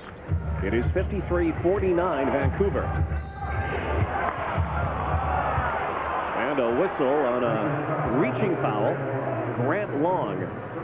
Crowd not liking the foul, but any contact above the free throw line extended, and Lionel Hollins not arguing the play because he understands this very well. You're not allowed to have any contact with the offensive player if he's facing the basket with the dribble. McGrady to Oakley. Christie has Oakley open. Here comes the double team. There's Oak. And there's the hoop. That's a good pass right there. Charles Oakley had all the time in the world to line up that shot. Put it up. Charles Oakley now with 6 points. Lead down to 2 again. Make it 4 again. Othello Harrington. Othello Harrington's so good once he gets into the lane, Rod. He's another player with quick offensive moves around the basket. When he's got his back to the bucket, gets that ball up, and being a left-hander, he has an advantage right there. But there's a guy you got to get up on. Charles Oakley again, back-to-back jumpers. And teams back off of Oakley and give him that shot. He will hurt them more often than not. 4 of 7 from the field for 8 points for Oakley. Bibby in the air gives it to Abdur-Rahim. Harrington again. Dickerson. Back to Othello. Double team. Carter looking for the block, but Harrington with the basket. Rod, we talked about that first half with Muggsy Bogues and Tracy McGrady. The confidence in your teammates to kick it back out to Dickerson and get it right back into Othello Harrington. That's what it's all about if you want your big guys to take good shots. Harrington with the last 7 Grizzly points. Oakley shooting demon this quarter. McGrady off the glass. Off balance. The 2-point lead again. That was a tough shot, Rod. He didn't want to take that off-balance shot. He left his feet, realized the defense was there, had to hang in the air to make it. 57-55 Grizzlies. 7 minutes to go in the third. A little too late there. Othello Harrington wanted that ball sooner, and you got to realize he's got the hot hand. Keep giving him the ball until somebody stops him. Don't stop him yourself. 6 of 10 from the field. I think all of those rumors that persisted about Harrington being traded, I think Steve Jackson and Lionel Hollins are happy that he's still here based on what he's done the last few minutes. Carter with the block. Gets it back. Vince Carter. Baseline, ball away. No. Long rips it down. Bibby. Long coming back into the offense. Abdur-Rahim. And Vince Carter. The foul, the reach in. You've got to be careful with Abdur-Rahim. Once he gets that ball down low, Vince Carter's got to work a little harder to keep him out away from the basket or try to get in front of him, hope there's some help. It's very difficult to throw an alley-oop pass over Vince Carter with his leaping ability. But you cannot let Abdur-Rahim set that low close to the bucket. Ball off the foot of Doug Christie. And Charles Oakley with the foul on Grant Long. Oakley walking over Grant Long. Gives Mike Bibby a slap. Now Charles Oakley's just having a little fun out there. Michael Bibby knows he's, come on, Bibby. I'm the smallest guy out here. Leave me alone. Steve Javi talking to the scoring desk. Charles Oakley, if he wasn't a basketball player, wouldn't he make a great villain in a movie? You wouldn't want to run into him in a dark alley. That's all I'm going to tell you. But he's such a nice guy away from the game. And he really is great with his teammates, keeping them relaxed and poised and understanding exactly what they have to do. He's a coach on the floor with Butch Carter. Dickerson watched by Del Curry in the game. Here comes Fella Harrington, the cutter. Knocked out of bounds by Oakley, and there's another foul. You better be careful. Well, Charles Oakley has made a career out of using his hands. He's got a reputation with the officials. He usually gets away with quite a few deflections when the offense tries to bring up that ball. If you show it, he's going to knock it away. That time getting called for the foul, and good decision by the Grizzlies to go back into Fella Harrington. Remember, Oakley has the attention of the officials after the last foul. Go right back and bring more attention to him and hopefully get the call, and they did. Harrington draining the first free throw. Watch Fella Harrington, Rod, what he does. He shows that ball.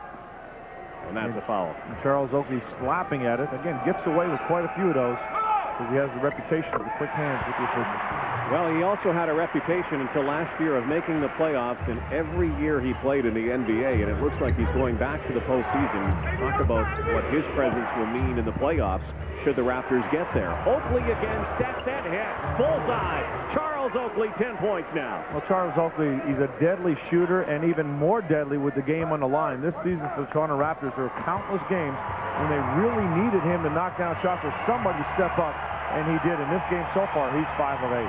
Giving the Raptors a 2-point lead, 59-57. Abdur-Rahim and Carter battling again. Vince watching Sharif. Tried to make the turn, stolen by Toronto. Good job by Oakley helping out his teammate from behind. Raptors trying to take control now. Long course pass to Curry. Davis faces up Harrington. The spin move again. We have seen a lot of spin moves in the paint. That's right. That's what most players trying to. That's one reason why, Rod, is you're having good, solid man-to-man defense. Where everybody's trying to contain. You have to come up with something else to try to get in the lane, get closer to the bucket, and that's why you're seeing more spins than usual. 59 all. Abdur-Rahim, good feet to Dickerson.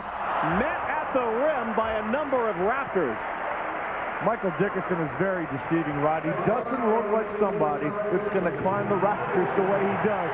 But he's got an explosive first step, followed up by the ability to get over the rim. Look at this. He just goes up. He knows he's going to get hit. But he says, I'm going to go in there. I'm going to get contact. I'm going to try to dunk this. I don't care who's there. Giving the foul to Charles Oakley. So Oakley now playing with 3 fouls, and so is Antonio Davis. I mentioned how well Michael Dickerson's played in February. He's played great for Lionel Hollins since he's taken over, averaging just under 20 points a game. But the impressive part about Dickerson is that teams are focusing on him. Teams are really looking to shut him down as one of the main offensive options, and he still continues to play well. 61-59 Vancouver. Christie tried to make the move on Bibby, who fouled Doug Christie. Doug Christie's been very quiet in this game. We saw the Raptors trying to establish his position around the basket early to try to go at Michael Bibby, but he's only got 6 points in the game, and maybe more importantly, Rod, just 3 assists as the point guard is in charge of moving the ball around. Christie now posting up Bibby, faces him up. Takes him to the basket, turning off the glass. It won't go, a little too strong. Michael Bibby's doing a great job trying to defend a bigger player in the post. He's staying between his man and the basket. He's getting his hands up. He's looking for the offensive player to initiate the contact without fouling. Dickerson bouncing into Harrington. Long, open shot, converts it. Grant Long percentages have been going up every month of the season for him since he's been back playing. He's been struggling, coming back from an injury, missed the first 26 games of the season, but again, his percentage is getting better the more he plays. Valuable acquisition from the free agent wire. Del Curry, what a shot. That stroke is as smooth as it gets. Yeah, and he's got a quick release. He doesn't need much time to get it off. Always looks like it's going in as soon as it leaves his hand.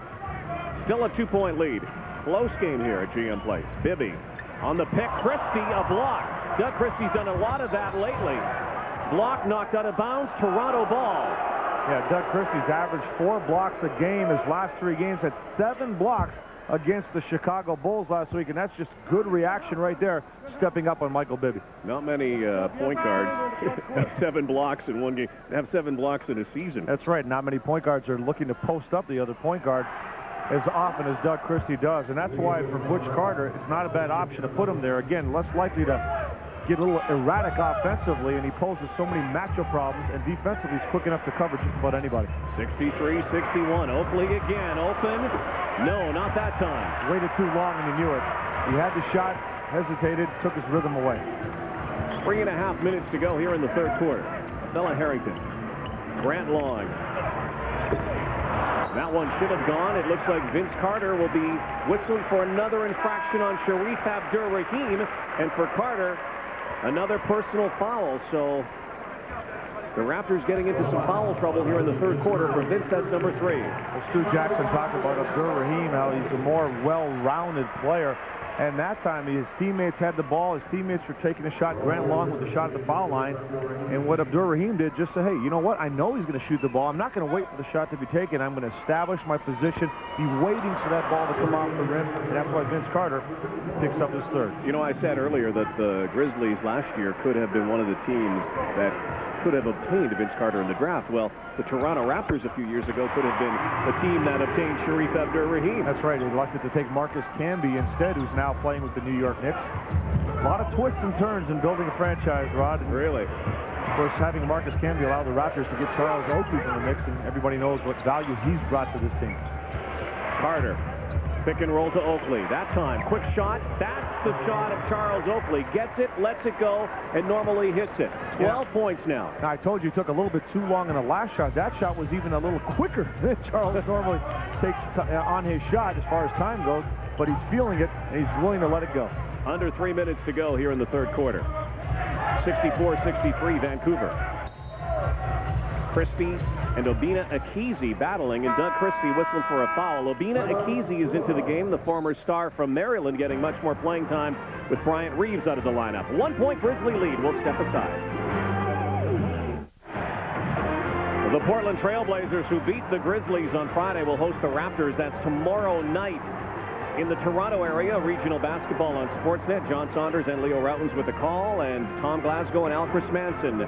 Next week, next Saturday, the Vancouver Grizzlies are in Atlanta to play the Hawks again on Sportsnet in the Vancouver area. And don't forget, next Sunday, national game simulcast NBC, either the Heat and the Pacers, who are playing excellent basketball, and the rejuvenated Sixers and the Celtics. And Tony Kukoc now a member of the Sixers. Fella Harrington having himself a game today against the Toronto Raptors. 15 points, 6 rebounds. Lead down to 2 again. Fella doing a real nice job in the lane. Roddy's had good post-ups, taking Charles Oakley and Antonio Davis to the basket. His teammates doing a real nice job of getting him involved offensively, realizing he's getting it done.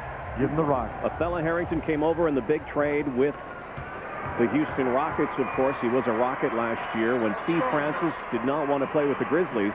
Steve Francis last year, well, by the way, Francis is having a great year with the Rockets, played alongside this guy at Maryland, Obina Akizi, and he's a fine prospect. Akizi, a lot of folks forgot about him, got hurt in his senior year. I thought it was a great gamble to take a shot at Akizi by the Vancouver Grizzlies. He's a big physical player that I think has got a bright future in this league, especially when you consider he's a second-round pick. He'll have a brighter future if he knocks down a few more free throws. Missing 2 there, however. It's 64-63. Grizz. Willis. Long hook shot. That was Kareem-like out there, about a 14-footer. Yeah, Butch Carter didn't like that shot too much for Kevin Willis. That was just a step or 2 beyond where he normally shoots from. Sharif Abdur-Rahim now with 8 rebounds to go with 12 points. Wants the ball again. Here comes Willis on the double team. Pass out to Long. Inside to Akizi on Oakley. Obina Akizi, no! Lionel Holland showing a little confidence in the big fella, getting him the ball. Carter, the finger roll, and a blocking foul against Akizi, who wasn't set. Looked like it could have been a charge, but Vince Carter will go to the line. Well, Vince Carter's very difficult to grab a charge on simply because he can change direction in midair. You see him come right there, and he realized Akizi didn't have his position yet, And what good offensive players do, when they see that, they turn on the jets and make sure there's some contact so they can get to the free throw line. Pretty close, though. Kesey did a pretty good job. It was a good effort by his part. He definitely had the right idea, just got there a little late and couldn't stop his movement. Vince Carter fails to tie the score on the first free throw. Kesey is now out of the game. Harrington gets a quick breather on the bench. He's back in, and so in comes Dennis Scott. So the Grizzlies playing a little small ball now as well. Sorry, Rod, if I'm Ryan Hollins, I have to be happy with the pace of this game. Vancouver doesn't want to get into 100-point games, even though that's what they scored the last time against the Toronto Raptors. The Raptors, if you look at their style of play, they're an explosive team that like to get up and down the court. You just haven't seen that so far, so Vancouver doing an excellent job as far as that goes. Pick and roll to Harrington. Under 2 to go. 8 on the shot clock. Tie game, and a foul again inside. Michael Bibby doing an excellent job getting into the lane. Kevin Willis picking up the foul. Bibby's so good at attacking, Rod. He does a great job of keeping that ball low. That's why he's capable of splitting double teams, getting into the lane quickly, pushes it out in front, but stays down low. And he's always got his head up to see where his teammates are. And what also helps out, by keeping your head up when you're driving in the lane, the defense doesn't know if you're going to stop and take that shot, go all the way, or make that dish. Hasn't exactly been a free throw shooting clinic so far in this third quarter, but both teams are pretty good free throw shooting teams. Bibby makes it a 1-point game again. Mike Bibby had 10 points in the first half with 6 assists. So far in the second half, only 1 point and 1 assist, so they've got to get him back into the offense. Carter through the legs again. 10 on the shot clock. Double team on Sharif. Oakley's open. Charles Oakley, no. Abdur-Rahim now gives it to Bibby. Fella Harrington had a great job of coming down there and getting in front of Kevin Willis. He's had a sure offensive rebound, if not for Fella Harrington's effort. Scott inside to Sharif. Christian with the trap. Abdur-Rahim baseline. Feeds it to Dickerson. Open shot. Rainbow. Abdur-Rahim is fouled. Actually, that's Harrington underneath by Kevin Willis. So Fella Harrington will go to the line. 2 outstanding efforts. At the defensive end, Othello Harrington getting down in front of Kevin Willis, taking away an offensive rebound. And the offensive end, inside position again on Kevin Willis, going up strong, able to get the ball. They were teammates in Houston. They know each other well, but Othello Harrington showing his quickness around the hoop. Now, Rod, remember one of the things I talked about going into this third quarter, one of the keys that may prove to be the difference in the game. Vancouver now has been to the line 18 times. Toronto just 8. In their first meeting, there was a huge discrepancy in free throw attempts and makes between the two teams, and starting to build in Vancouver's favor. But you're always right. I always listen to you. 66-64, under a minute to go in the third. Vancouver by 2. Nice defense by the Grizzlies. Del Curry again. Del Curry off the bench, and he is now 3 of 3 for 7 points. And Michael Dickerson forgot about him. He leaned towards the top instead of staying with Del Curry, who was heading to the corner for an easy shot. The three-pointer makes it a 1-point Toronto lead and a foul as Dickerson was knifing his way to the basket. And you see the difference in the way the two teams are playing when you talk about free throws, Rod. Vancouver mixing it up, jump shots and penetration. Toronto more perimeter, more jump shots. And when you do that, you don't get the free throw attempts. Well, this is a time of year that I know you love and I love, March Madness, NC2A time in the States. A couple of years ago, Dickerson and Bibby led the Arizona Wildcats to an NCAA championship. There aren't many guys in this game besides those two that actually have an NC2A championship ring, but couple of weeks, we'll have the coverage down the dial on CTV Sportsnet, the early round games. Oh, such a great time of year, Rod. When you look at the NCAA tournament, it's one and done. You talk about excitement. Oh, yeah. You don't have a chance. You have a bad game. It's home for the summer. Curry again. 4 of 4. And Michael Dickerson knows he made a mistake. Del Curry is too good a shooter to allow him to catch and shoot. You have to get up tight on him. 1, deny him the ball, and 2, make him put it on the floor. He's a better spot-up shooter than he is off the dribble. Abdur-Rahim. Dickerson, great rebound, was up in the clouds. but a foul with 10.1 seconds left in the third quarter. That's that leaping ability we talked about earlier about going to the basket. Here it's evidence on the offensive pass. He just lined that ball up and just tried to jump over everybody. Look at this effort. And that's over Othello Harrington and Antonio Davis, who are both 6'10", and both can get up as well. That one gets in, so cutting the lead to 1. 10.1 seconds to go here in the third. Michael Dickerson, I know they were measuring the verticals during the slam dunk competition at the All-Star game. Vince Carter's wasn't the best vertical, by the way. I think Steve Francis had the best, but I bet you Michael Dickerson is among the best in the game for vertical jumps. And he's a sneaky jumper. That's the kind of player you fear because he don't think he can do it. He'll come up and just throw one down on you. Last shot to the Raptors, 4 seconds. McGrady stopping. No, at the buzzer. Well, it doesn't get any closer, Leo. Just where you want it going into the fourth, but tie ball game. 70-70. Vince Carter. Game high 17. Check that. Michael Dickerson now a game high 18. So Dickerson, Carter, Abdur-Rahim. A lot of good subplots beyond the head-to-head matchup with Sharif and Vince. Fourth quarter is straight ahead. You're watching the NBA on CTV. The Vancouver Grizzlies have 14 less wins this season than the Toronto Raptors, but they play this team very hard. Their head coach does not think this rivalry is contrived at all. No, it's tough because we only play twice a year and 3 times with the exhibition game, and you can't even count the exhibition game. So it is tough to develop, but I think the players understand how important it is and what it means to Canada to have 2 teams go at each other and compete and bring some notoriety to the country. There we go, fourth quarter, sold-out crowd at GM Place. Rod Black, Leo Routon, Sunil Joshi, Rick Barry, Norma Wick with you at GM Place. 70-70. Vancouver Grizzlies play the Toronto Raptors very hard. Straight up, Milt Palacio off the bench watching Muggsy Bogues. Del Curry off the screen, watched by Dickerson. McGrady caught Abdur-Rahim on an overstep. Willis over the back, loose ball foul, Kevin Willis.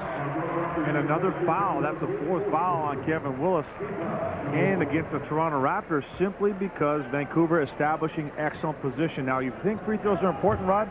The Grizzlies' percentage has dropped down to 40% in this game, but they've made 18 free throws. The Raptors' percentage is around 50%. They've only made 6. That's the difference that's allowed Vancouver to continue to play despite not shooting the ball as well. Dickerson is off. Well, the Grizzlies are a very quick team, and maybe that's one of the reasons that the Raptors have 21 fouls compared to the Grizzlies' 11 fouls. And I think a lot of it has to do with position and anticipation. We've seen examples of Othello Harrington, Abdur-Rahim establishing position early, and on the defensive end, they're containing their man. And look at that help there by Milt Palacio. Palacio the steal to the basket. No, Abdur-Rahim up, lays it in. Sharif Abdur-Rahim now has 14. Abdur-Rahim did not stop on the play. It looked like Palacio had a wide open layup. He continued on, had great position for that offensive rebound. If you look at Palacio, this is a big break for Michael Bibby to get a few minutes rest here. Palacio had career highs at the time of 11 points and 4 rebounds against the Raptors. Good rebound by Harrington. Gives it off to Palacio. 72-70. Grant Long got the turnover. Antonio Davis, the foul, will send Grant Long to the line. The Grizzlies, the beneficiaries of a bit of a lapse by the Raptors. Oh, Milt Palacio threw an ill-advised pass. Lionel Hollins just talked to him and said, hey, don't force it. Just relax and see. Here's that pass. Just not a good idea. You want to throw it up to the hoop, but heads-up play by Grant Long. And that's the type of play Grant Long gives you, Rod. Hustle play. He'll get the loose balls. He'll get the offensive rebounds. He'll get the garbage points around the hoop and occasionally snap out, as we've seen, and hit that foul line or 15 to 17-foot jump shot. So Grant Long obviously can contribute a great deal to a team winning. Raptors in foul trouble. Davis with 5, Oakley with 4, Willis with 4. Shades on his head. Long drains the free throw. 4-point Vancouver lead. I still don't get the shades in the head and the free throw. If you're going to take all your other shots with the glasses on, why not do it the same with the free throws? Muggsy Bogues looking like Curly Neal. Gets it. Boy, Muggsy Bogues, good luck trying to trap him. He just dribbled through Festus. He did it against the Boston Celtics, a trapping team. He just went around them like they weren't even there. He is hilarious to watch. Smallest guy on the court, biggest heart. Doug West, back to Long, and a walk. Good defense there by Charles Oakley, Rod, and get a look at Muggsy Bogues again. To try to trap him is almost impossible. He will dribble through and around traps, and lately he's been deadly with his jump shot. 24 points against the Boston Celtics. As I mentioned earlier, a perfect game. Did not miss from anywhere on the court. Bogues to McGrady. Tried to go baseline, was cut off by Doug West. The journeyman, who has been such an acquisition as well, did not play much last year or even this year, but when he's on the floor, this guy puts his hard helmet on. Muggsy Bogues, key basket. Grizzlies by 2.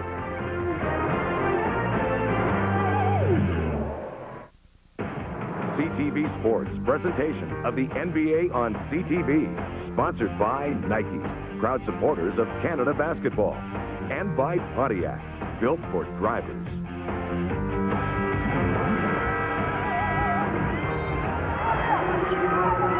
Muggsy Bogues Friday night in Toronto.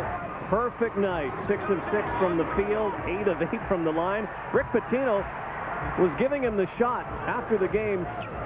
Pitino said, well, we weren't doing anything good if we're letting Muggsy Bogues beat us. Well, Muggsy said after, well, you can tell Pitino that we are doing something really good here. Muggsy, who may be, beyond Vince Carter, the most popular player in the NBA in visiting buildings. Oh, no doubt about it. Everybody loves Muggsy Bogues. How many fans can look down to an NBA player, or worst case scenario, eye to eye, and you can see. And they're only 13. 4 points, 4 assists, and look at where Tracy McGrady lines up with the free throw line now. Roddy moves about 2 feet back behind the line. Feels that he shoots it too strong, heads toward the back of the rim when he's at the line, made the adjustment, and he's been actually doing a great job shooting a couple of steps back. Game is tied. Harrington. Jump shot goes this time. That's a tough shot for a big guy. To go full speed, stop in the lane, stop in a dime, go up and hit it. That's a big-time move, and he's got 18 and 9 rebounds. 9.5 minutes to go here in the fourth. Good close game here at GM Place. Oakley had it blocked by Grant Long. Carter for 3. And over the back, Kevin Willis. And that is number 5 on Willis. So Butch Carter's big men in whistle trouble. You have to give so much credit to what Vancouver's doing. Once again, establishing their position. How about Grant Long getting out on Charles Oakley and getting a piece of his jump shot? He'll be watched by Bogues. Dribbling out of trouble. West swings to Abdur-Rahim. Bounce pass to Doug West. And fouled by Tracy McGrady. So Doug West will go to the line. Unselfish play there, Abdur-Rahim. Putting that ball on the floor, attracting the defense, getting the help to come over, finding the open man.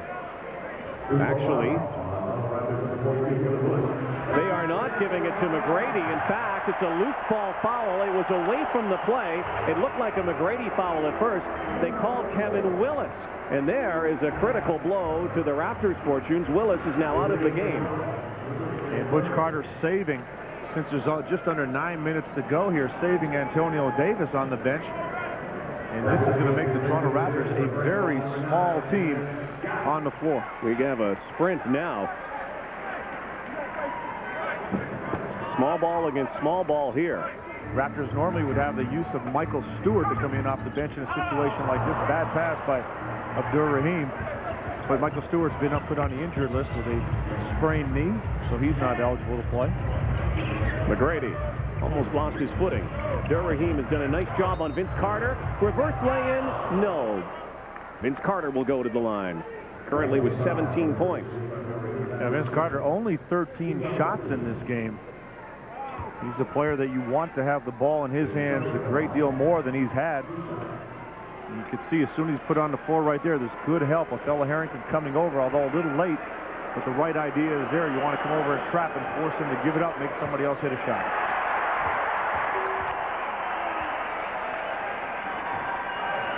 So the Raptors now 8 of 11 from the line. And Vince Carter, normally deadly at the line, Rod, 80% shooter on the season. He's missed a couple today. 18 points for Carter. Ties the game high with Phila Harrington and Michael Dickerson. Grizzlies by 1, 8.5 to go. Sharif cleared out now, one-on-one with Vince. The spin move, of course. Not the result, though. Carter lost it. It's on the floor. Muggsy's down there. Raptors with numbers. Curry, 4 for 4, 5 for 5, and a triple. Well, Muggsy knows how to get an assist, Rod. He's played his old teammate to Charlotte. Del Curry spots up. Muggsy Bogues, you can look anywhere you want, but that's a sure assist. 78-76. The battle continues, inside and outside in this game. West off balance. McGrady this time is whistled for the infraction. Butch Carter's really upset about this call, as is Tracy McGrady. And it looked as if Tracy McGrady had pretty good position, Rod. Got ahead of Doug West, and he's such a good athlete, able to get up in the air. And that's a third foul for McGrady. Butch Carter obviously feels there's a discrepancy at the free throw situation, and it definitely is in terms of numbers of shots taken and made. Tracy McGrady getting the start again today. Of course, he is getting some serious recognition for 6th man of the year when those votes are tabulated, because he has been a dynamo coming off the bench for Butch Carter this year. Yeah, Butch Carter recently inserted him into the starting lineup. The team is 4-1 with McGrady as a starter, more for his defensive purposes as well as his scoring. Butch calls the play from the bench. Curry holding the hot hand right now. They might want to feed the fire. 7.5 to go. Carter's shot is short. Oakley into the bench. Almost saved it. Rod, Vince Carter, if you watch the way he's played over the last 13 games, averaging just over 30 points a game, you could see he doesn't have the same emotion. His jump shot seems a little bit flat right now. Has to find a way to get back into the rhythm here in the final 7 minutes for Toronto. Vince has not scored a field goal since the 10:20 mark of the third quarter. Harrington had both McGrady and Carter in the air. Probably looked up and saw both of them and then walked. It was a good idea. He really did have both defenders leaving their feet. A little hesitation showing the ball. And Harrington realized that he did shuffle the feet. Tie ball game, 78. We've said that a lot today. Tie game. Canadian cousins going at it. Oakley again. Got it again. And this is his time. Big shots are a part of Oakley's game. He can be consistent throughout, but he has made all season long for the Raptors more big shots than probably anybody other than Vince Carter. 14 for Charles Oakley today. Playing with 4 fouls right now. Bounce pass inside. Good feed west to Harrington. What a nice play by the Grizzlies. Excellent play. They spread the court out, great spacing, and took advantage of a mismatch. Phila Harrington able to take Vince Carter down low in the post. 80 up. Curry. Still perfect? No.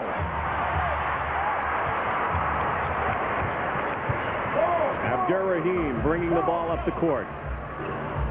Had the lane inside, gave it off to West.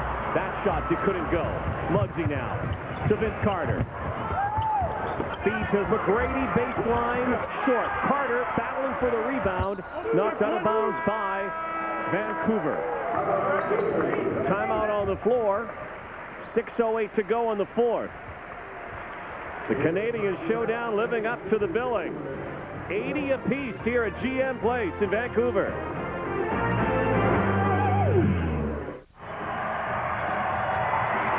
Just over 6 minutes to go in the fourth. Toronto 80, Vancouver 80.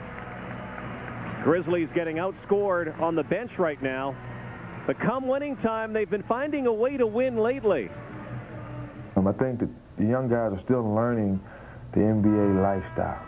And, you know, the back-to-backs. When you win one game or you win 2 or 3 games in a row, the rest of the league takes notice.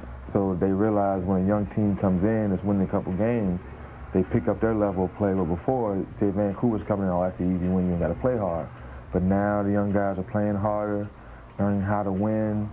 Some of the vets are playing better, getting healthy, playing better. So it's a different complexion of ball club coming out there now.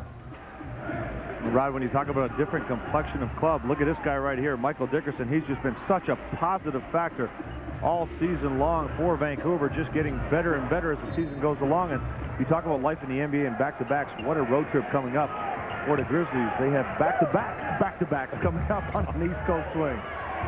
Be tough on the backs. 6 minutes to go. Del Curry. Pick and roll to Vince Carter. Liftoff. Misses.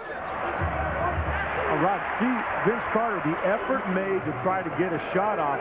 Nothing is coming easy for Vancouver. Othello Harrington getting there, establishing his position, getting his hands up in the air. He knows he's not going to block his shot. You want to bother a shot, change a shot, make things more difficult. And right now, Vancouver's able to do that. The Grizzlies have been more successful than many of the best teams in the NBA of shutting down Vince Carter. No doubt about it. Dickerson looks for Harrington. Looked for the handoff. Decided to post up Oakley. And got the hook shot.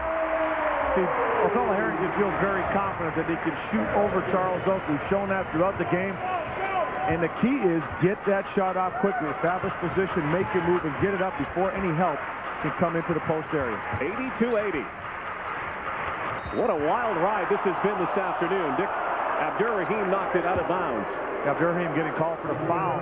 Did a great job of denying with the left hand. His right hand, however, was wrapped around Vince Carter from the back, and that's where he picks up the foul. Leo, 15 lead changes, 12 ties in this game so far. It really has been an outstanding game as far as competitive nature. Teams not giving up anything to one another. It's going to be a wild finish here. Over 5 to go. 8 on the shot clock. So McGrady's going to take it to Scott and couldn't bury it. But Oakley, big rebound for Charles Oakley. There's Muggsy. Step shot, Bogues. No. Bibby and Carter racing for the ball into the hands of Curry. Guess what? Yeah, sometimes, Rod, when you're going out of bounds like that, you're better off going out of bounds and losing the ball that way instead of putting it in the hands of the best three-point shooter for the Toronto Raptors. He's 6 of 7 now from the field. 15 points for Del Curry. He has been a factor here, the X factor for the Raptors. Carter with the steal. That pass by Harrington. Look out! It's all starting with the defense. The energy level is picking up right now for the Toronto Raptors. Double team on Othello Harrington. Vince Carter, Tracy McGrady, everybody stepping it up. And that's where you get those transition opportunities. Let's take a look at a couple of turnovers by the Grizzlies. First, the Mike Bibby giveaway. Rod, if you know who you're giving it to, fine. But if you don't see the open man, don't throw it up court towards the other team where they can score like Del Curry. And then at the other end of the floor, Grizzlies trying to take it to the hoop. Harrington, Vince Carter the steal. Yeah, forced pass right there. Carter in great position, stepping up, and the spectacular finish at the other end that even the folks here at GM Place had to stand up and applaud for. Well, another one of those oh my highlight plays by Vince Carter. And Vince Carter, Rod, he's got 20 points in the game. You wouldn't know it from watching the game. You really got to stare the stat sheet down to figure out that he does have 20 points. But that's the type of player he is. He can quietly get his points, or he can do it the spectacular way. But the last 4 minutes of the game is where you don't want to play against a player like Vince Carter. Well, a spectacular slam dunk, ending a long drought without a field goal. That's Vince Carter. As I said when we were at the All-Star game, he gives you a severe case of jaw dropulosis. The guy just makes people's jaws drop, and he's done it around the NBA. And there's Vince with 20, 6 rebounds, 4 assists, and a big steal. Big surprise for the Raptors is Charles Oakley stepping up. You know Del Curry is capable of exploding off the bench. But for Charles Oakley to give you 14 points in a game like this, where the Raptors obviously not in the flow, forced to play more half court, that was a big plus. And for the Vancouver Grizzlies, all of their starters in double figures. Othello Harrington with a big game, 22 points. But something must be said about the Vancouver Grizzly team. And if you're a fan maybe in the middle of Canada, you look at the record, you say, well, the Raptors are a better basketball team. But I maintain that if the Vancouver Grizzlies were in the other conference, they would probably have 14 more wins. Certainly being in the Western Conference is not going to help the Vancouver Grizzlies. If they were in the East, they would be a much better team in terms of statistical wins and losses. Also, you have to look at the fact that Lionel Hollins takes over December 18th. Obviously, he's the right coach for this team. Had he been there from the beginning of the season and the team was healthy from the start, you still don't have Big Country in the lineup because of his problems. If this team is healthy, with Lionel Hollins as coach, you have a much, much better team, a tougher team than a lot of people realize. Toronto by 2. It's winning time now. Last 4 minutes to go. Bibby in the trap. Dickerson, shot clock's at 7.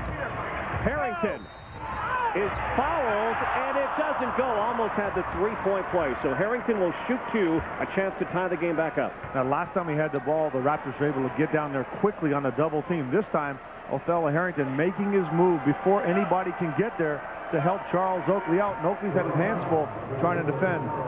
Harrington, 22 points, 9 rebounds in the game. And you talk about an efficient 22 points, Rod, 9 of 13 shooting. I guess what we were saying before is he misses a key free throw, is there is a bit of a disparity between East and West in the NBA. If you look at the 8th place team in the West, Sacramento, they are 33 and 25. The 8th place team in the East is 28 and 31, and 2 big misses there by Othello Harrington. No, definitely obviously a big discrepancy between the East and West. Also, the size. There's some big teams in the West. Carter couldn't make it go on the alley-oop. Thought he had it. Races back down floor with Abdur-Rahim. 84-82 Vancouver. What a feed! Sharif the flush. Othello Harrington is having himself a ball game. What a pass. That really was a great look, Rod, but give Abdur-Rahim some credit right there. He had Del Curry on him. He pinned him right down low. Curry not able to handle a player of his size in the post. Here they go. Carter, Abdur-Rahim, and the foul. Vince will go to the line. So Sharif has 16. Vince has 20.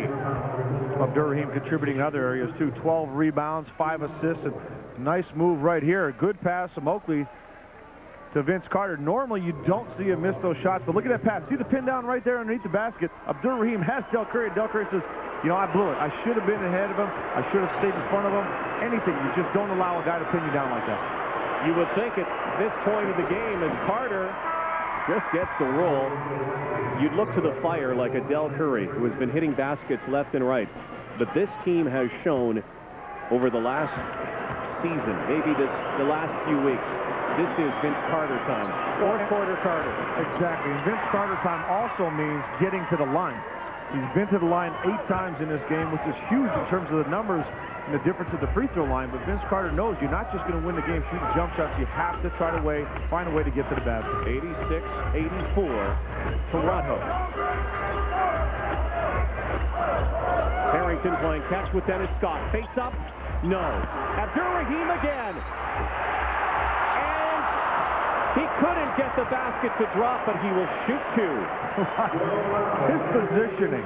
We've seen him pin Del Curry down when he doesn't have the basketball. This time on the glass, he knows Othello Harrington's going to shoot it. Why not? He's been shooting all game. He takes Vince Carter down, gets inside of him, and so close to finishing that shot. Tell you what, this guy can get hit left and right. He still finds a way to somehow put that ball in the basket.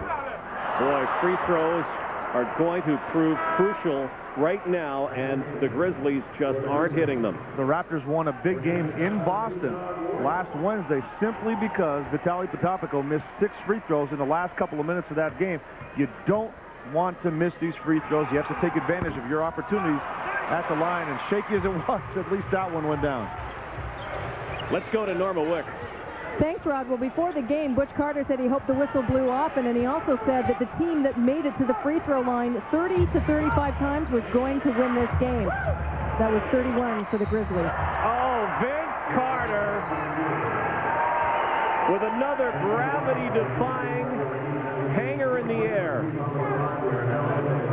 Wants the ball this time of game. Vince Carter loves these opportunities. Look at this, going right inside, and he's not looking at that jump shot anymore. The jump shot hasn't been dropping for him. Now he's going to the bucket. After he makes a few more of these moves, he will come back to the shot at the right opportunity because the confidence is back. But that's maturity of a player understanding how to win and how to get to the free throw line. As we talked about, 31 attempts for Vancouver, just 14 for the Raptors. You don't win many games when there's such a difference. Another miss. We have seen a lot of 15-foot shots go astray. Carter has the last 6 Toronto points. It's 88-85 the visiting Raptors in control. 2.5 minutes to go. Harrington with Carter on him, wanted the ball from Scott. They're still looking inside to Harrington. The fella has been very hot, but Dennis Scott gives it off to Sharif. Missed it as the shot clock was almost set to expire. Carter bringing it back, and with over 2 minutes to go. At important times of the game. Vince Carter knows what makes him great, why people want him to be the leading vote getter in the All-Star game. They love it defensively to make a difference in the game, on the glass to make a difference in the game, and obviously offensively. But he had to really fight on that last defensive possession. Othello Harrington was trying to pin him down, trying to keep him off the glass, trying to get some offensive rebounds, and Vince Carter just said, hey, you know what? We need this rebound, and I'm going to get it. And that's the type of player he is, even in a mismatch situation. Well, he is putting his name in the ballot box again for maybe a consecutive Player of the Week award. He currently has 26. Just seemed like a few moments ago he only had 17. Carter on fire, and now the Grizzlies trying to pull it back out. 2 minutes to go. They trail by 5. Biggest lead for Toronto. Dickerson slashing inside. Big basket, Mike Dickerson. Well, Dickerson's been quiet for a while. That was just an excellent move. Charles Oakley gambled, and Dickerson made him pay for it. So the Raptors now with a 3-point lead will try to kill a little clock. McGrady behind his back to Oakley. Takes the shot, looked like a foul. Carter brings it back, and the shot clock now will be reset. And Muggsy will slow it down again. 1:20 to go, 20 on the shot clock. Those are the rebounds you just can't give up if you're Vancouver. Block out. They've been doing it all game. Don't stop doing it now. Carter almost got the bounce. A three-pointer would tie the game. A minute to go. Dickerson. Sharif, and a foul, and it is a charging violation. Michael Dickerson going inside, and Vince Carter not only stepping up offensively, but defensively. Oh, that's what I'm talking about, Rod. We've seen him get almost every rebound now for the Toronto Raptors in the last couple of possessions. He's getting charges. He's scoring. He is just taking his game to an entirely different level when it matters the most. And like all of the great ones that have played in the game, and this career has only begun, he picks the right time to step up. Carter baseline. Lost the ball, though. Took his eye off the ball. Roddy looked at Charles Oakley. He was going to make the pass. Couldn't get it back. 90-87. Scott. And a whistle. And a foul away from the ball. Vince Carter now with his 5th foul. So the Raptors have Vince Carter with 5, Charles Oakley with 5, and Antonio Davis with 5. Kevin Willis has already fouled out. Well, if you're Vancouver, you have to come down with a great defensive stop. Hopefully, Abdur-Rahim makes these free throws for you. At the other end, you got to have a great defense stop, but look to try to go at Vince Carter if you can, simply because you'd rather him be sitting in the final few seconds than on the floor. This could come down to free throws as well. Had the Grizzlies been able to hit the free throws over the last 2 minutes, they would be leading this game, but right now they trail by 2. As I said, anytime you're getting to the line 30 or more times, for any coach, whether it be Butch Carter, Lionel Hollins, you can stress to your team, and they all do, that if you can get to the line 30 times, there's not too many games you're going to lose. But they could lose this one. Only 24 of 32 so far from the stripe. Make that 24 of 33. And now they trail by 2. 32.1 seconds. Now 30 seconds to go here in the 4th quarter. 10 on the shot. Vince takes it to Sharif. Carter does it again! Oh, my. Can you believe this guy? Othello Harrington came over. Roddy thought he had him. Abdur-Rahim played him tough. Vince Carter just wanted that ball to go in the bucket. Incredible move on the baseline. Don't step on Superman's cape. Vince Carter will do that to you.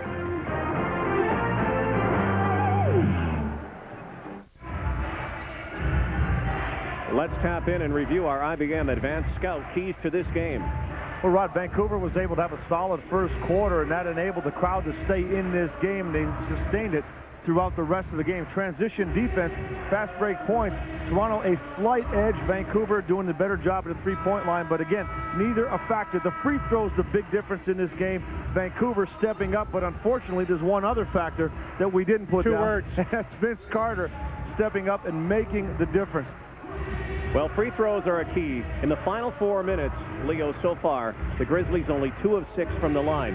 That game right now, those free throws would have the game tied. Look at Vince Carter, soaring like an eagle again. Just a spectacular move, and what really has killed Vancouver, Rod, the things they did so well throughout the game, getting all the rebounds, not giving up second shots, hurt them at the end, and making free throws all game, missing at the end, has killed them. They need a quick bucket here. 17.5 to go and a whistle. And Vince Carter is done for the game. That is a foul against number 15. So Vince Carter is now out of the game, fouling his old buddy. But what a performance, again, for Vince Carter. 28 points, 9 rebounds. We mentioned if you're Vancouver, next time you get the basketball at the offensive end, that's the guy you want to attack. You'd rather finish this game, regardless of how much time is left with him sitting on the bench. If you're the Vancouver Grizzlies, Abdur-Rahim making the right move, going right at the bucket, just has to make sure he knocks these down. He'll have to knock these down. And then a quick foul the other way with only 15.8 seconds.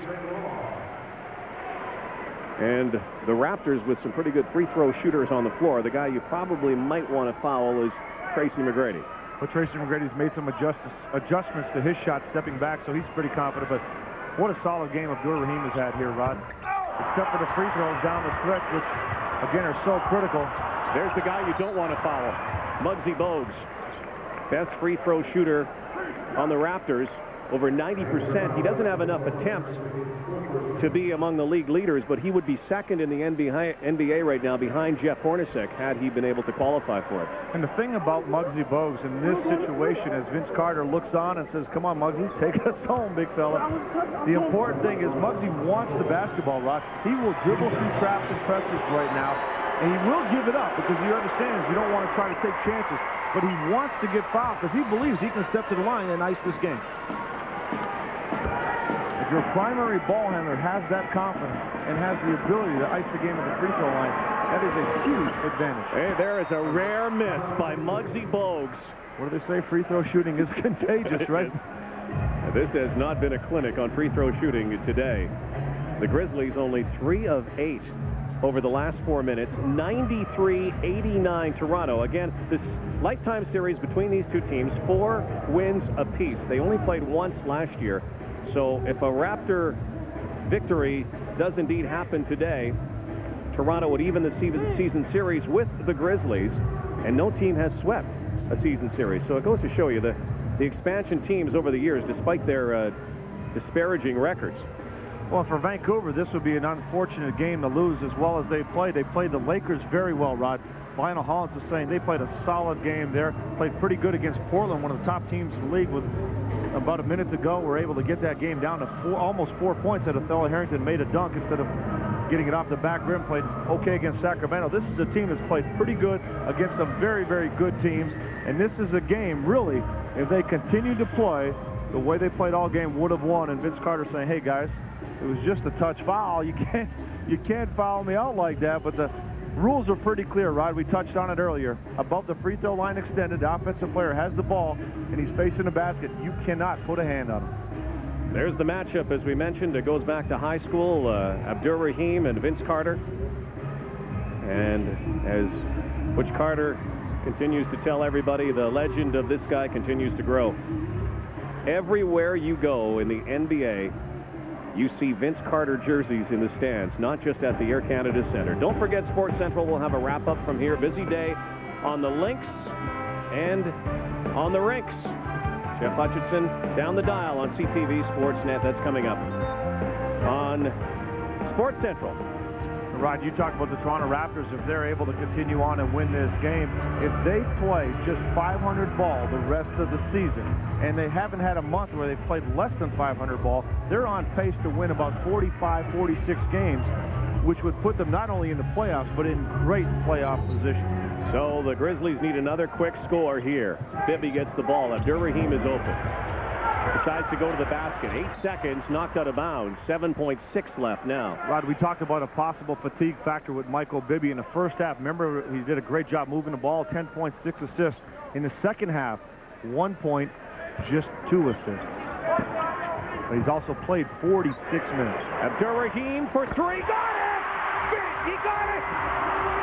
Sharif Abdur-Rahim with the 3-pointer. That was a big basket. It's a 1-point ball game. Oh, just a huge effort by Abdur-Rahim. He doesn't want to go down without the fight.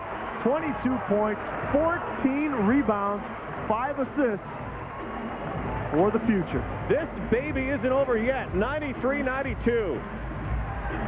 Good confidence right here. Abdur-Rahim knows what he's got to do. He's good position behind the line. Never even looked down. He knew exactly where he was and what he had to do. So 2 key plays by Abdur-Rahim. 1, getting Vince Carter out of the game, and 2, knocking down this big shot right here with just 5.4 seconds to go.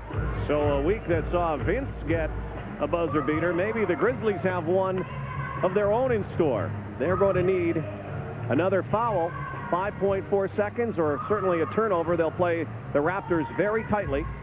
Yeah, what you want to do in this situation, Rod, you want to try to get a steal immediately. Try to get whatever you can, deflect the ball, see if you can get a quick steal. If you don't, you have to foul as fast as you can to eliminate any time getting off that clock or as few seconds as possible. Well, this has been a season of arrival, not only for the Raptors, but also the Grizzlies. One more win for Vancouver would tie their franchise best back in 97 and 98. They were 19 and 63. They'll have a few more wins than that before this season finally wears down. Good game by all of the starters. 11 points by Bibby, a little bit slow in the second half. 10 by Grant Long. Raptors, by the way, Leo, have not won in Vancouver since the first season, December 10th, 1995. Well, Vancouver always gets a great crowd out for the Toronto Raptor games. Actually, this crowd at GM Place, I've always been a fan of the fans here. They come out here, they cheer, they're always positive with the team. And they've been through a lot. These fans, this year in particular, with the ownership changes, players spouting off about not wanting to be in Vancouver, even a fella Harrington recently saying he's not a big fan of the Vancouver climate. Credit Harrington, though, he keeps going out there and playing like he did today. Hey, you know what? You can hate the weather all you want, or you can hate the surroundings, but you put up numbers like 22 points and 10 rebounds. I'll take it. But this has become a first-class basketball city. Certainly evident today. Sold-out crowd, and we've got a barn burner. Dennis Scott on Tracy McGrady takes the delay of game call. 5.4 seconds remaining. Want to make sure if you're the Toronto Raptors, you set good screens and come meet the pass. Don't take chances. McGrady gives it to Curry. Quick foul on Dell Curry. Pretty good free throw shooter himself, about 73%. Actually, you would expect that number to be a lot higher. Yeah. He's such a great three-point shooter. He's got not far out enough. Maybe should shoot it just inside the top of the key. Make the adjustment like Tracy McGrady has. But Dell Curry's also a very confident player, Rod. I guarantee you his percentages are a lot higher at the end of the game as opposed to throughout the game. The Grizzlies have no timeouts left. Curry misses. A big opportunity for Vancouver. No timeouts for Vancouver. Will have to quickly push the ball up the floor. Crowd on their feet. Curry buries it. 4.5. Bibby takes it himself. No, he missed it. Mike Bibby, a chance to tie the game and send it to overtime. Missed it. A lay-in. Ron, I don't think the Vancouver Grizzlies could have gotten a better shot if they tried. Just a tremendous move by Michael Bibby. You know the Raptors don't want to foul and put you on the line. Go to the bucket, dare to foul, see Muggsy Bogues face at him. And Bibby took off from just a little bit too far away, Ron, to get that extension and get that shot to drop. Watch that fake by Bogues under the bucket. Just enough to make Bibby pick up his dribble, and he just shortens the shot. Charles Oakley knocking it out of bounds. It looked like there might have been a tenth or a couple of tenths left, but this game is over. And the Toronto Raptors have now won 5 straight, extending the Grizzlies' losing streak to 4. Here's Norma Wick. Thanks. I'm with Vince Carter. Vince, it's not very often you win a game where the other team gets to the free throw line upwards of 20 more times than you do, but you guys pulled it out. That's tough. Like I've been saying for a long time, we need to find a way to win, regardless if things not going our way. And this is another example of this team finding a way to win somehow. 17 lead changes, 14 ties. It looks like this rivalry is alive and well. Oh, this is a great rivalry, and I enjoy playing in, and it means a lot to, I think, the fans more than the players, but this win was big for us. You had another big game today. You've been averaging about 30 since the All-Star break. Butch Carter told me before the game he called a moratorium on your appearances, and that seems to have helped you relax and play ball. Yeah, I just sit back and relax now, and I have nothing to worry about but what I need to do on the floor for the team and go out and try to win games for everyone. All right, thanks a lot, Vince. Congratulations. Back to you, Rod. Vince Carter, the NBA Player of the Week. Don't be surprised if he makes it 2 in a row, Leo Routens. No doubt about it, Rod. He's just played so well, and you hate the comparisons to Jordan, but they are inevitable. They're there. One of the things everybody always said about Jordan, regardless of what happened all game, you hated to see his face in the last 5 minutes of the game. Vince Carter is no different. Vince Carter is the real deal. The Hurricane Carter swings magic again in the fourth quarter. 12:30 Eastern next Sunday. The CTV Sports Game of the Week will be Miami and Indiana or Philadelphia and Houston. Sports Central coming up with Jeff Hutchison down the dial. The Raptors' win streak is now 5 as they begin their road trip on the West Coast. Grizzlies have lost 4 in a row, but this one was close. Great game, Rod. The rivalry will continue to go. And just an exciting game where the Grizzlies had an outstanding opportunity, but the Raptors were able to prevail on their home court. So for Leo Routens, Rick Barry, Sunil Joshi, and Norma Wick, this is Rod Black. Final score, the Raptors 94, the Grizzlies 92. Great one at GM Plays today. You've been watching the NBA on CTV.